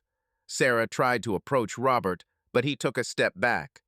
Then she said quietly, "Can I say goodbye to Tom, please?" There were tears in her eyes. Her face was pitiful. But Robert did not feel an ounce of sympathy. Sarah covered her face with her hands and, suppressing a sob, wandered into the house after Christopher. Robert clenched his fists, trying to stop himself from shaking. The adrenaline was slowly ebbing, leaving behind a feeling of emptiness. He felt his temples begin to ache as the nervous tension faded. But he couldn't relax. The job wasn't over yet. A few minutes later, Christopher came into the living room. He was holding his sports bag in his hands. Apparently, he had already packed all his things. Fortunately, he had arrived light. Seeing Robert, Christopher stopped a few steps away, trying to remain calm. "Robert," he began quietly, "I understand that you are angry and you have the right." Robert raised his hand, stopping. "Not a word. I don't want to hear anything." Christopher pressed his lips together, then blurted out, "We didn't mean it this way. It just went too far. Forgive us." Robert looked at him with disgust. "Do you still have the nerve to ask for forgiveness?" "I'm really sorry," Christopher frowned, "but you have to understand, between me and Sarah, things are serious. We didn't mean to hurt you." Robert chuckled, not believing his ears. "Oh, seriously? Of course. So you fooled me, huh? You really didn't want to hurt me." Christopher looked down. We're going to leave her by the end of the month. She wanted to tell you everything herself." "Shut up." Robert's voice rang with tension. "Not a single excuse." For a second, it seemed as if Christopher wanted to object, but then he just sighed quietly. Cold. He walked towards the exit, apparently deciding to wait outside. Robert didn't object. It was better to be outside the house until the sheriff arrived. The sound of a cigarette being lit was heard from the street. Apparently, Christopher decided to smoke out of nerves, although no one had noticed this habit in him the whole time. That left Sarah. Robert glanced toward the bedroom. He could hear muffled sobs and the clanking of hangers as Sarah seemed to be rushing around the room, throwing things into a suitcase. Robert groaned inwardly. God, how disgusting this all was. His own wife, with whom he had shared a bed for 5 years, was now packing her things like a criminal caught stealing. He ran his hand over his face, wiping the salty sweat from his forehead. Dozens of questions popped into his head. Why? Why did she do this? What will happen to us next? But now was not the time to look for answers. A few minutes later, Sarah emerged from the bedroom. In one hand, she was dragging a medium-sized suitcase on wheels. In the other, she was holding a duffel bag. Her eyes were red, tears were running down her cheeks. When she saw Robert, she stopped, looking at him silently. It seemed that she wanted to say something, but did not dare. Robert nodded coldly at the suitcase. "Have you collected everything?" Sarah swallowed. "Only the most necessary. The rest, I'll take it later if you allow me." "We'll see," he answered briefly. Sarah winced at his tone. She put her things down on the floor, clutching her hands to her chest. "Robert, I can't leave like this, without saying." "What?" Robert cut her off. "Do you want to apologize?" Sarah closed her eyes, and new tears began to flow. "Yes, forgive me. For God's sake, I know it's unforgivable, but I'm so sorry." Robert felt the anger boiling up in his chest again. He clenched his fists, trying to control himself. "I feel sorry for her. It's too late to cry, Sarah. It's all over already." Robert headed towards the front door, saying as he went, "The sheriff has arrived. Let's go meet him." Sarah sniffled, grabbed her bag, and rolled the suitcase after her husband. Robert opened the front door and stepped out onto the porch. The early morning was already light. The first streaks of dawn were turning pink in the sky. A tall, trim man in khaki uniform and a silver star on his badge stepped out of the patrol car, Sheriff Jack Hayes. He and Robert had been friends for a long time. They had gone to school together, then gone their separate ways, but their town was small. Everything was in plain sight. "Rob," the sheriff called, heading for the porch. "What kind of emergency is this?" Jack tensed at the sight of Sarah behind Robert. Her swollen eyes and suitcase must have told him a lot. Robert walked down a couple of steps to meet him. "Thanks for coming, Jack." Hayes nodded, looking at Robert, Sarah, and Christopher emerging from the shadows of the yard with a bag. "Explain what's going on here." Robert exhaled. "Here's the thing. My wife is leaving the house with this man. Right now, I need you to keep order." The sheriff glanced at everyone with a sharp eye. He knew Sarah, though not very well as Robert's wife. They had met a couple of times at city events. Of course, he knew nothing about Christopher. "Can you explain in more detail? Was there violence?" Hayes asked carefully. "There was no violence," Robert shook his head. "Only deception and—" He paused, not wanting to go into personal details in front of an outsider. "Anyway, I asked them to leave, but I'm too angry. I'm afraid if they hesitate or argue, I'll lose my temper. That's why I called you." The sheriff chuckled knowingly. "Okay, so voluntary eviction without a protocol. If everything goes peacefully without a protocol," Robert confirmed. "I just need them to leave quickly and not get on my nerves." Jack walked up to the porch and looked at Sarah. "Mrs. Wilson, are you leaving the house voluntarily?" Sarah stood with her head down. "Yes," she responded barely audibly. "Is this man with you?" The sheriff nodded towards Christopher. "Yes," Sarah answered. "We're leaving together." Christopher, who was talking a few steps away, took a step closer. "Sorry, Sheriff, we just have family problems. We're leaving, everything's fine." Jack looked at him intently. "Who are you to her?" Robert chuckled. "Oh, it's a long story." Hayes gave Robert a look that said, "Tell me later." Then he turned back to Christopher. "Your name, sir?" "Christopher Lewis," he replied, hiding his eyes. The sheriff took out a small notebook and wrote something down. "Okay, Mr. Lewis, so you are leaving this house of your own free will, right?" "Yes, that's right," Christopher confirmed. Hayes turned to Robert. "Do you want to file a report for disturbing the peace or trespassing, Rob?" Robert shook his head. "No, I don't want to, if everything goes quietly." The sheriff nodded. "Great, then I'll just be present." He stepped aside, sitting on the porch railing, making it clear that he would only intervene if something illegal began. There was silence in the house for a few seconds, then footsteps came slapping down the stairs. Tom appeared, still in his pajamas, disheveled, with a tear-stained face. It was obvious that he had heard almost everything that was happening. His eyes were full of pain and resentment. Sarah took a step toward the stairs, but Tom froze on the last step, looking at her with hatred and grief. "Tom, darling." Sarah began, trying to smile through her tears. "Forgive me. I'm leaving. I wanted to say goodbye." Tom was silent, only his nostrils flared. He swallowed, then asked quietly, "Are you really leaving us, me and Dad?" Sarah shook her head. "I'm not leaving. I didn't mean to. It just happened that way. Believe me, I love you like a son. I'm very sorry." She stepped closer, as if hoping to embrace the boy, but he suddenly screamed, jumping back. "Don't come near, don't you dare." Sarah froze as if she had been slapped. Sarah covered her mouth with her hand, sobbing silently. Christopher looked down, pretending to examine the toes of his shoes. Sheriff Hayes stood up from the railing and walked down the path. "I think that's all," he said quietly, casting a stern glance at Sarah and Christopher. Robert, hugging his son, looked at his wife. He had already mentally given up on his ex-wife. In front of him stood not the Sarah he loved and considered his own, but a stranger who had caused pain to his family. Sarah tried to pull herself together. She made an awkward curtsy with her head. "Goodbye." She exhaled, not taking her eyes off Tom, who had buried his face in his father's side. Christopher stepped forward, picking up his bag. "Let's go, Sarah." She picked up the suitcase, barely dragging it, and followed him down the porch.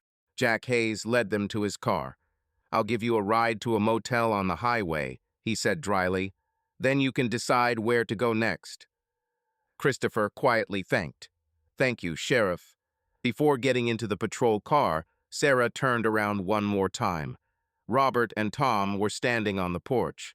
The boy had his face turned away, buried in his father's side, and Robert was looking straight at her. She would remember that look for a long time, without love, without pity, only cold. She turned away and climbed into the back seat of the car. Christopher settled in next to her, throwing his things into the trunk. The sheriff took the driver's seat. The car roared to life and slowly moved away. Robert and Tom stood silently, watching the car drive away. Sheriff Hayes gave them a final nod from the window. The car disappeared around the corner, and the street was silent again. It wasn't until the patrol car was out of sight that Robert felt the tension in his body slowly ease. It was as if the ropes around his chest had loosened, allowing him to breathe freely. He loosened his grip on his son, but Tom still held on tightly. The boy was shaking, having released so much emotion at once. Robert stroked Tom's back, trying to calm him down. "It's over, son," he said quietly, not quite believing his own words, but knowing they were true. "They're gone." Tom sniffled and pressed his face against his father's jacket. Robert could feel his son's hot tears soaking the fabric. He was surprised that he wasn't crying. The tears must have been burned away by the heat of his anger. "Let's go home," Robert said softly after a minute. Tom nodded and reluctantly released his embrace. He quickly brushed the tears from his cheeks with his palm, looking down in embarrassment.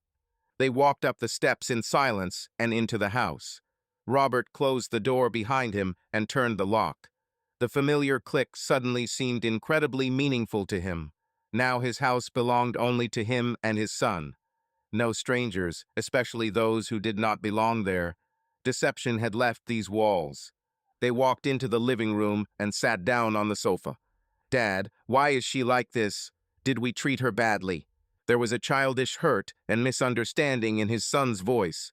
Robert felt a lump rise in his throat. He took a deep breath, trying to speak evenly.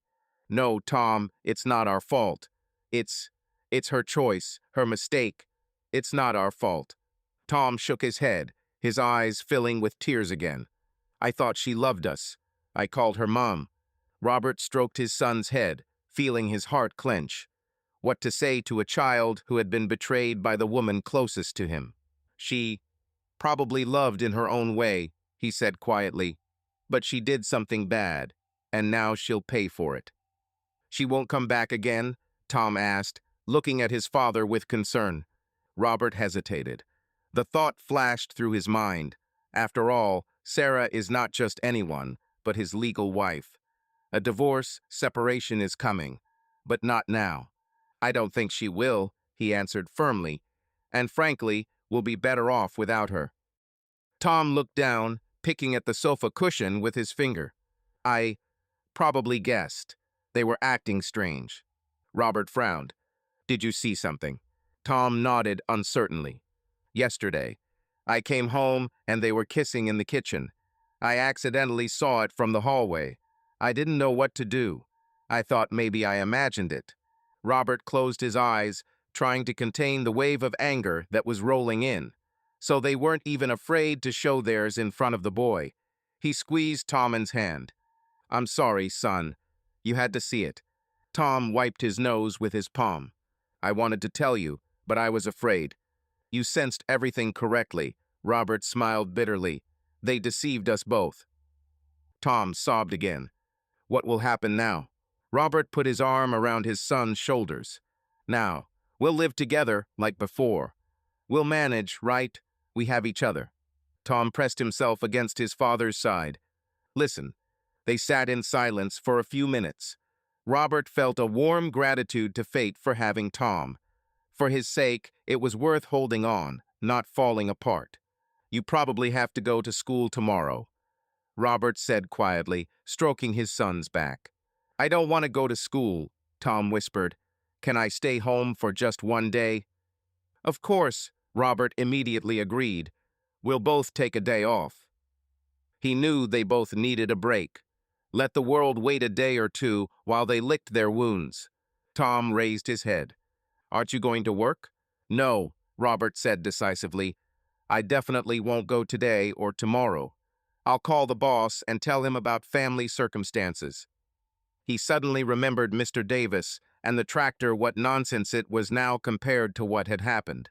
Tom rested his chin on his knees. Dad. What, son? Robert asked softly. Are you angry with me? The boy squeezed out. Robert frowned in surprise. For what reason? Tom sighed convulsively. Well, that I didn't say right away, or that I accepted it at all. Stop it, Robert shook his head. I'm not angry at all. It's not your fault, do you hear me? The only ones to blame are the adults who did bad things. Tom nodded uncertainly. Robert continued. And about what you didn't say. You probably hoped you were wrong, and you were protecting my feelings. That's very noble, Tom.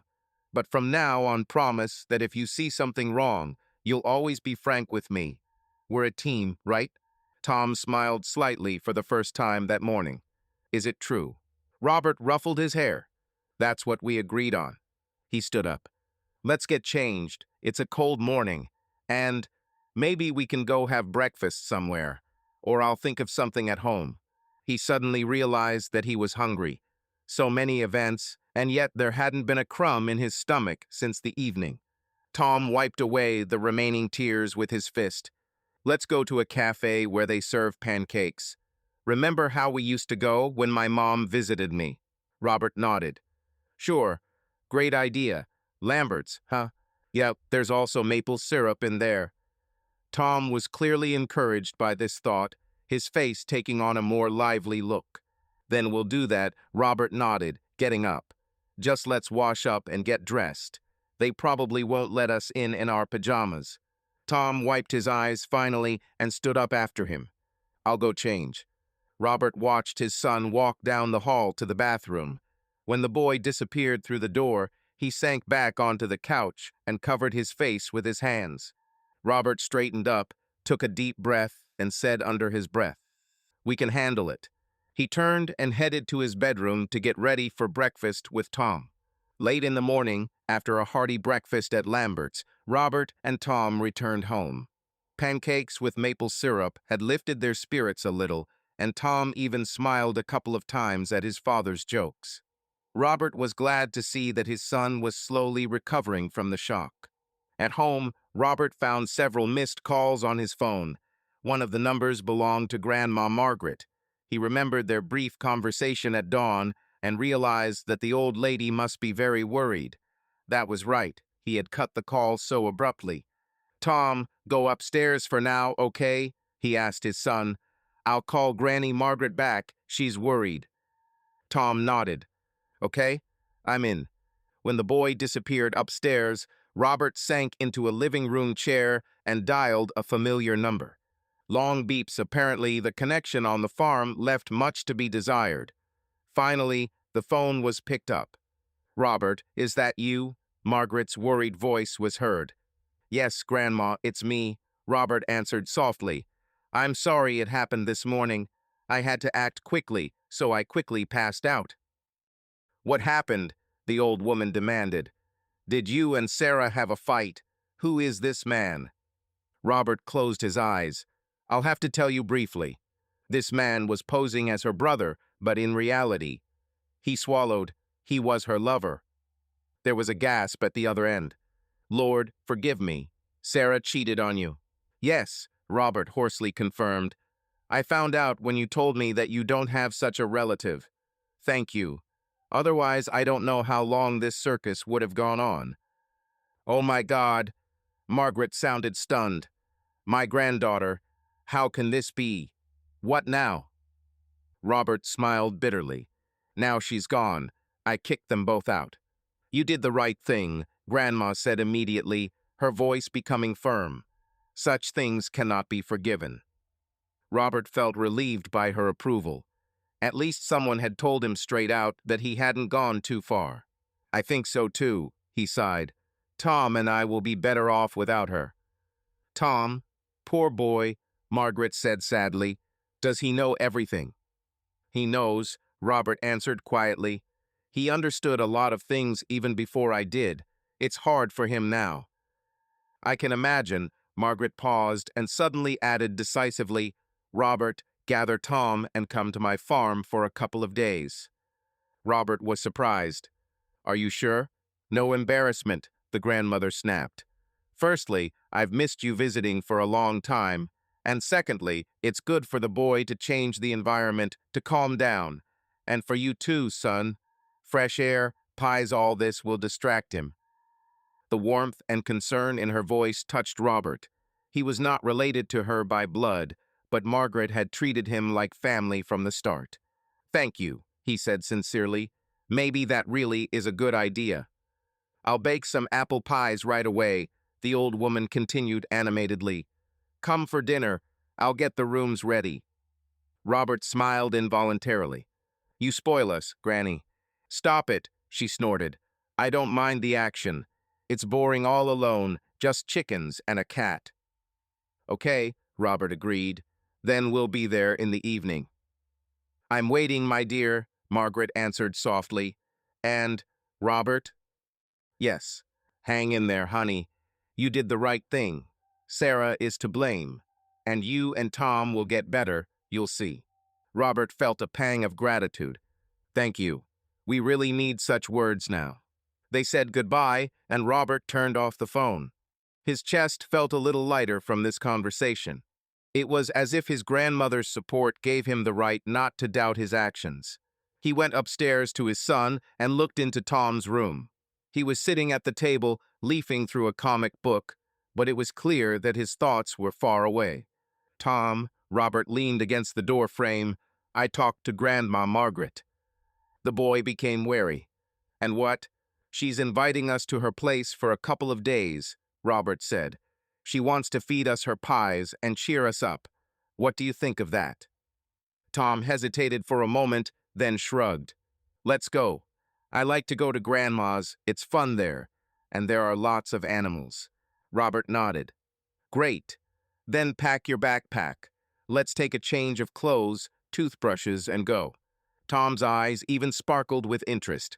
Can I take my drone and take some pictures there? Of course, take it, Robert smiled. The nature there is beautiful. Tom smiled almost normally for the first time that day. He jumped up to collect his things. Robert left his son alone with his pleasant chores and went to his place. As he was getting ready for the trip, he noticed how many of Sarah's things were left in their house. Her dress, thrown on a chair, a bottle of perfume on the dresser. This pierced his heart, but he decided not to touch anything now. He would sort it out later. An hour later, father and son were ready. Robert wrote a quick message to work that he was taking an unscheduled day off for family reasons. His colleagues could easily do without him for a couple of days. They got into the pickup and hit the road. Margaret's farm was about an hour away, outside of town. Tom was silent the entire way, looking out the window at the passing fields and occasional houses.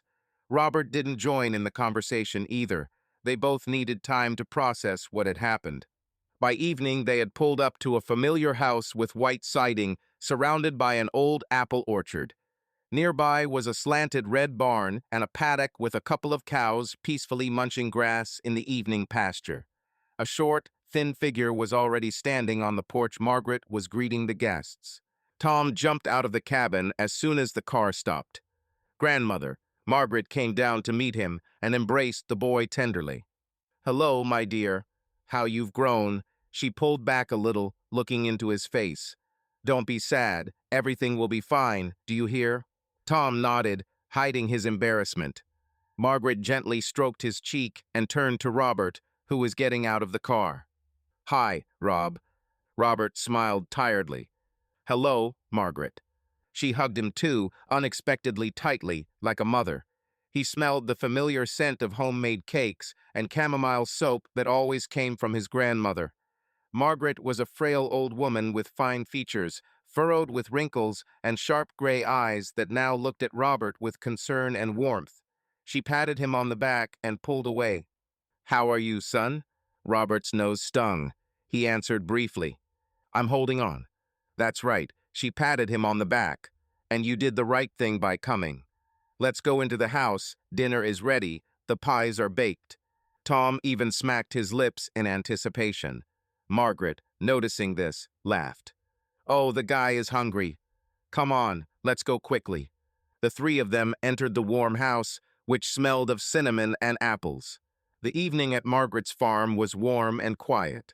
At the large wooden table in the kitchen, 3 generations of the family ate fragrant apple pie with vanilla ice cream. Tom became animated. He told his great-grandmother about his school days, about how he had learned to play a few songs on the guitar. Margaret listened with a smile, interjecting jokes and encouraging the boy with more pie. Robert hardly intervened in the conversation, but his heart warmed as he watched Tom gradually come back to life. His son's face was no longer so gloomy, the flush of a hearty dinner and a cozy environment had replaced the sickly pallor of the morning. After dinner, Margaret sent Tom out into the yard to feed the chickens and pick up some fresh eggs for the morning. The boy happily ran out onto the porch with a bowl of grain. Margaret winked at Robert. Let him be with nature, it's good for him. When Tom disappeared behind the door, the old woman covered Robert's hand on the table with her palm. "Well, tell me in detail. How did it all happen?" Robert smiled sadly. "Do you absolutely need to know all the details?" "I definitely need to understand how my granddaughter got to this point," she sighed. "After all, everything seemed fine with you. Or was it?" Robert rubbed his eyes tiredly. "I also thought it was okay.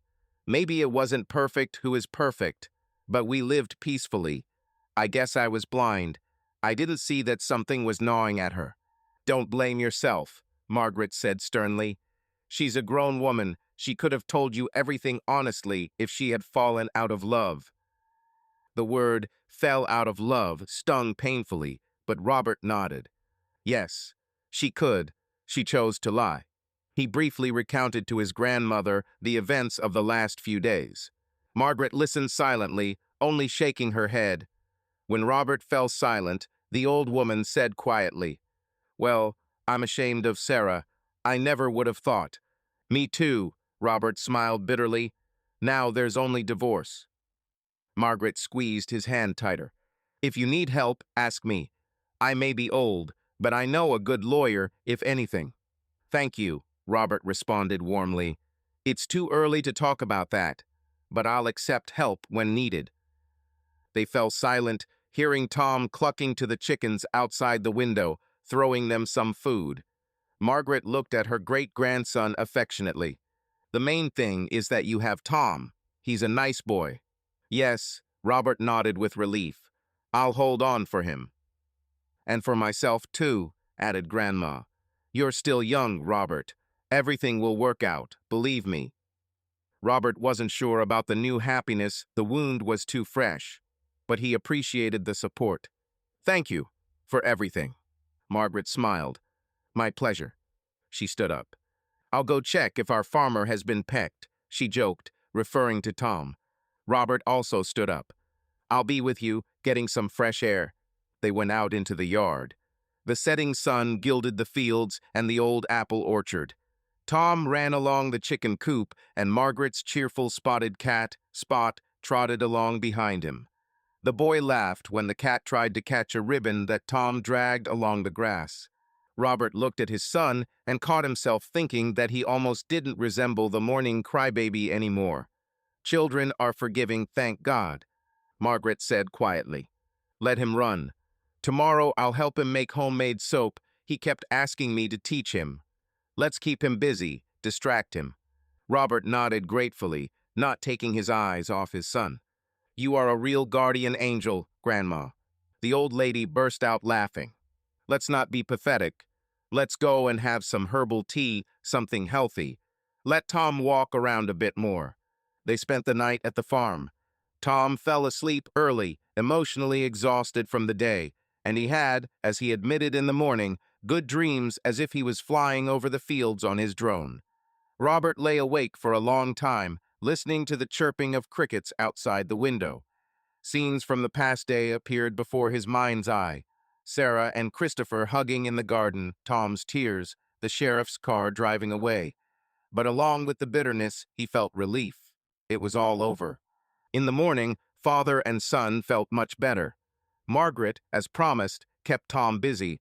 They rendered fat and made scented lavender soap according to an old recipe, then baked oatmeal cookies.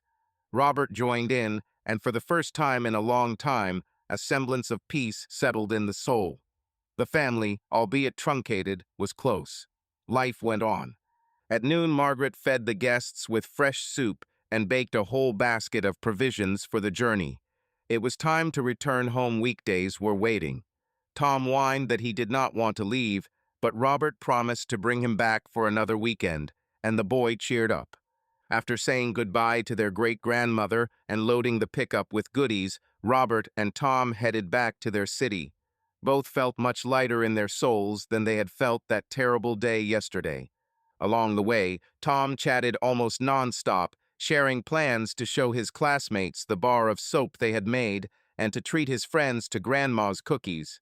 Robert listened and nodded, enjoying his son's liveliness. When they drove up to their house, the sun was already setting. Robert felt a slight prick in his heart, seeing the familiar yard and porch. He remembered how suitcases and tears had stood here just yesterday morning, but he pushed away the heavy thoughts. Now there would be only truth in this house. Robert pulled out his keys and glanced at Tom before unlocking the door. The boy was smiling, holding Margaret's box of cookies. Robert smiled back and turned the key in the lock. He walked in first and breathed in the familiar scent of home. Surprisingly, he felt no pain or anxiety, only a strong determination to bring warmth and joy back to this place. They were going to be alone, but they had everything they needed: a home, honesty with each other, and a love that had only grown stronger from what they had been through. Tom immediately ran off to his room to check his computer and share farm photos with his friends. Robert didn't bother him. He stopped at the bedroom threshold. Everything here reminded him of Sarah: a blanket on the chair, her hairdryer on the dressing table, half the closet filled with clothes. Robert stood for a moment, gathering his courage. Then he resolutely took the cardboard boxes out of the closet and began to carefully place his wife's things in them. He did not want to linger among the ghosts of the past any longer than necessary. Each thing that fell into his hands was a painful sting of memory. But Robert gritted his teeth and continued. Blouses, dresses, her cosmetics, books, everything flew into the boxes. In the end, all that remained was to transport these boxes to their destination, probably Sarah's new life, wherever it went. He decided to write to her later to pick up or send someone for the things when it was more convenient for both of them. There was also no avoiding formality. He would have to call a lawyer, start divorce proceedings. At the very thought of this, Robert felt bitterness, but also firmness. He would do everything as it was necessary to put an end to this. In the process, he came across a family photo album lying on the nightstand. Opening it at random, Robert saw happy faces: their wedding. Sarah in a white dress glowing with joy, he himself smiling, hugging his young wife. It seemed like a long, happy life ahead. Robert sighed quietly and closed the album. Not now. An hour later, most of the things were packed. He placed 4 boxes in the corner of the bedroom. There was emptiness inside, both literally and figuratively. Robert felt that with each item packed, the pain dulled, replaced by a pragmatic intention to end this stage of life. He left only the essentials: general documents that might be needed for a divorce, and a couple of mementos, although he wasn't sure if he'd ever want to look at them. While cleaning, Sheriff Hayes called. Robert came out on the porch to talk. "Hello, Rob," Jack's voice said. "How are you?" "Hey," Robert leaned against the canopy post. "I'm fine. I took Tom to see his great-grandmother for the day. We got distracted." "Good to hear," the sheriff said with genuine relief. "Listen, it's a formality. I closed the case as a domestic incident without consequences. Everything is quiet. But if there are any problems, you know who to call." "Thank you, Jack," Robert said warmly. "You were a big help yesterday." "Don't thank me," Hayes waved him off. "Take care of yourself and the kid. If anything happens, come over to my place. We'll sit, drink some beer, and chat." "Definitely sometime," Robert agreed. After saying goodbye to his sheriff friend, Robert returned to the house. He felt grateful that in a difficult moment there were people who cared. Towards evening, Tom went down to the kitchen, tempted by the smell of his grandmother's soup being heated up. "Oh, soup!" He sat down at the table while his father poured 2 bowls. "Dad, Kevin texted me if he could come over tomorrow after school to play on the console. Can he?" Kevin was a classmate and a neighbor 2 doors down. Robert thought about it and nodded. "Of course. It's even necessary. Call your friends, even every day." Tom raised his eyebrows in surprise. "You're usually not happy when we make noise." Robert sat down on the chair opposite his son. "I've been a bit boring lately, I guess. Sorry. Right now, I think we could both use some company." Tom nodded seriously. "Probably, yes." He began to eat the soup and suddenly asked, cautiously, "What will happen to Sarah?" Robert put down his spoon, choosing his words. "I don't know exactly. I think she and Christopher went somewhere. I'll tell her later about the divorce and her things." He nodded towards the boxes he had carried into the hallway. Tom followed them with his eyes. "Have you collected everything?" "Almost everything," Robert replied. "I decided to remove it so it wouldn't remind me." Tom was silent for a few seconds, then asked quietly, "Do you miss her?" Robert thought about it. The pain of betrayal still rankled, but he felt almost no longing for Sarah as such, at least not yet. The feeling of betrayal was too strong. "I guess I haven't figured it out yet," he said honestly. "I'm still more angry." Tom looked down at his plate. "And I miss the way it was before, when I didn't know anything." Robert reached out and covered his son's hand with his palm. "I understand. But, the way it was before can't be returned. It will be different, but maybe even better with time." Tom smiled faintly. "It's just a pity." "I'm sorry too," Robert sighed. Tom put his empty plate aside and said uncertainly, "My mother called me during the day." Robert was wary. Although he remembered his ex-wife without offense, they had once parted in a civilized manner. Tom's mother lived far away, but regularly spoke to her son on the phone. "Yes? Did you tell her?" "Aha." Tom looked down. "I didn't want to talk at first, but she asked how things were, and I couldn't help myself. I blurted it all out to her." "And what about her?" "She was upset, of course. She said that it was a pity that it happened, that if I needed to, I could come to her during the holidays to take my mind off things," Tom said. "And she also said that you were a good boy. You did the right thing by kicking them out." Robert felt a sense of relief, both surprised and grateful. Support had come from somewhere he hadn't expected. "Well, she's a wise woman," was all he answered. Tom nodded. "Yes, she asked you not to blame yourself either, and to say hello to you." "Thank you, we'll definitely call her," Robert nodded. "Well, we'll manage, right?" he asked after a pause, trying to encourage his son. The boy nodded a little more confidently. "Right." They finished their soup. Tom went to do his homework, and Robert washed the dishes. For the first time in a long time, the house felt calm, without tension. Yes, incomplete, empty in some places, but sincere. Robert slept soundly that night, without the usual restless tossing and turning that he had been experiencing in recent days. When the alarm rang in the morning, he even felt something akin to readiness for the new day, rather than the usual anxiety. A month passed. Life for the Wilson family, now consisting of 2 people, gradually entered a new rut. Robert formalized the separation. Sarah agreed to a quick, no-contest divorce through a lawyer. She returned to Portland only once to pick up the rest of her things, choosing a time when neither Robert nor Tom were home. They never saw her again, and by mutual tacit agreement, they tried not to mention her. Neighbors, noticing Sarah's absence, initially asked Robert curiously, where was his wife? He calmly replied that they had separated, without going into details. People understood from his tone that it was not worth interfering with, and quickly left him alone.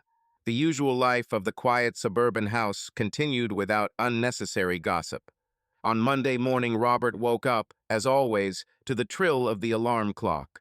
He quickly took a shower and went to the kitchen to cook breakfast. Now this responsibility fell entirely on him, and at first it was unusual. However, he quickly mastered several simple recipes, which Tom was incredibly happy about. Today Robert was whipping eggs for an omelet when Tom entered the kitchen, yawning.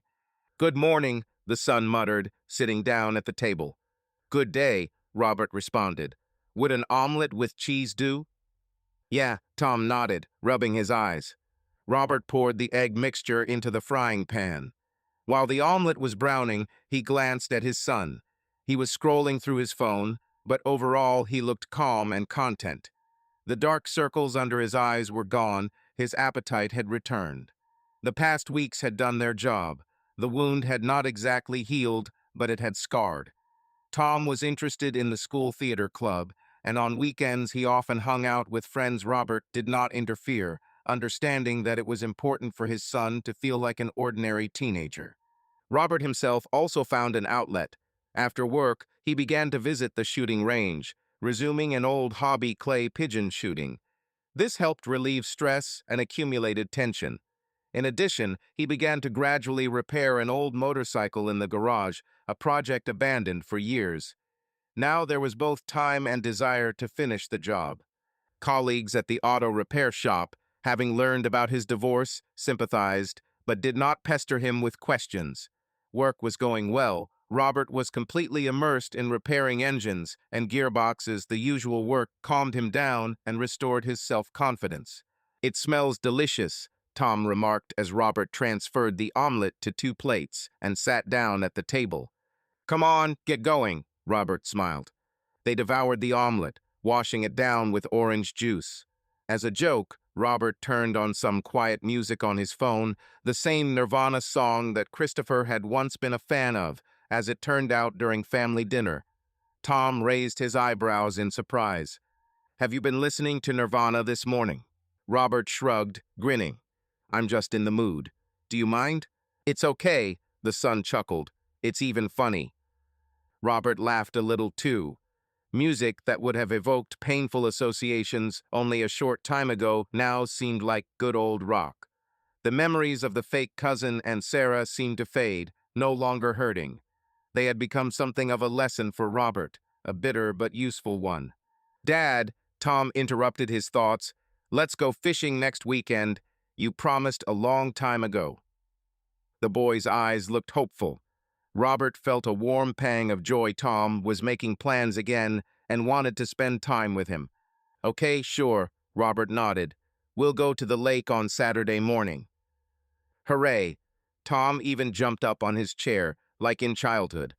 Robert laughed. "We just need to check the fishing rods to make sure they aren't rusty." "We'll check," the son responded seriously. After breakfast, they cleared the dishes together. Tom volunteered to help, and soon they were standing side by side at the sink, the father washing, the son drying. There was something symbolic about it. The men in the house handled the household themselves, and they did it very well. Before leaving the house, Robert asked as usual, "Did you take everything? Backpack, notebooks?" "I took them," Tom responded, lacing up his sneakers. They went out onto the porch. The morning was sunny and crisp. Robert took a deep breath of the cool air. Tom usually got to school by bike. Today, he had already rolled his bike out onto the path. "I'm going," he shouted to his father, putting on his helmet. "Come on, good luck at school," Robert responded.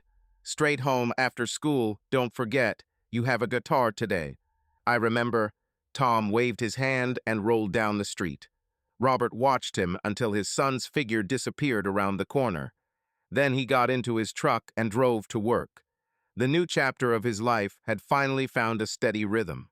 Subscribe to our channel so that your love doesn't cheat on you, and go ahead and listen to the next story, because this story is nothing compared to the next one. If you're under 18, don't even think click to the next one.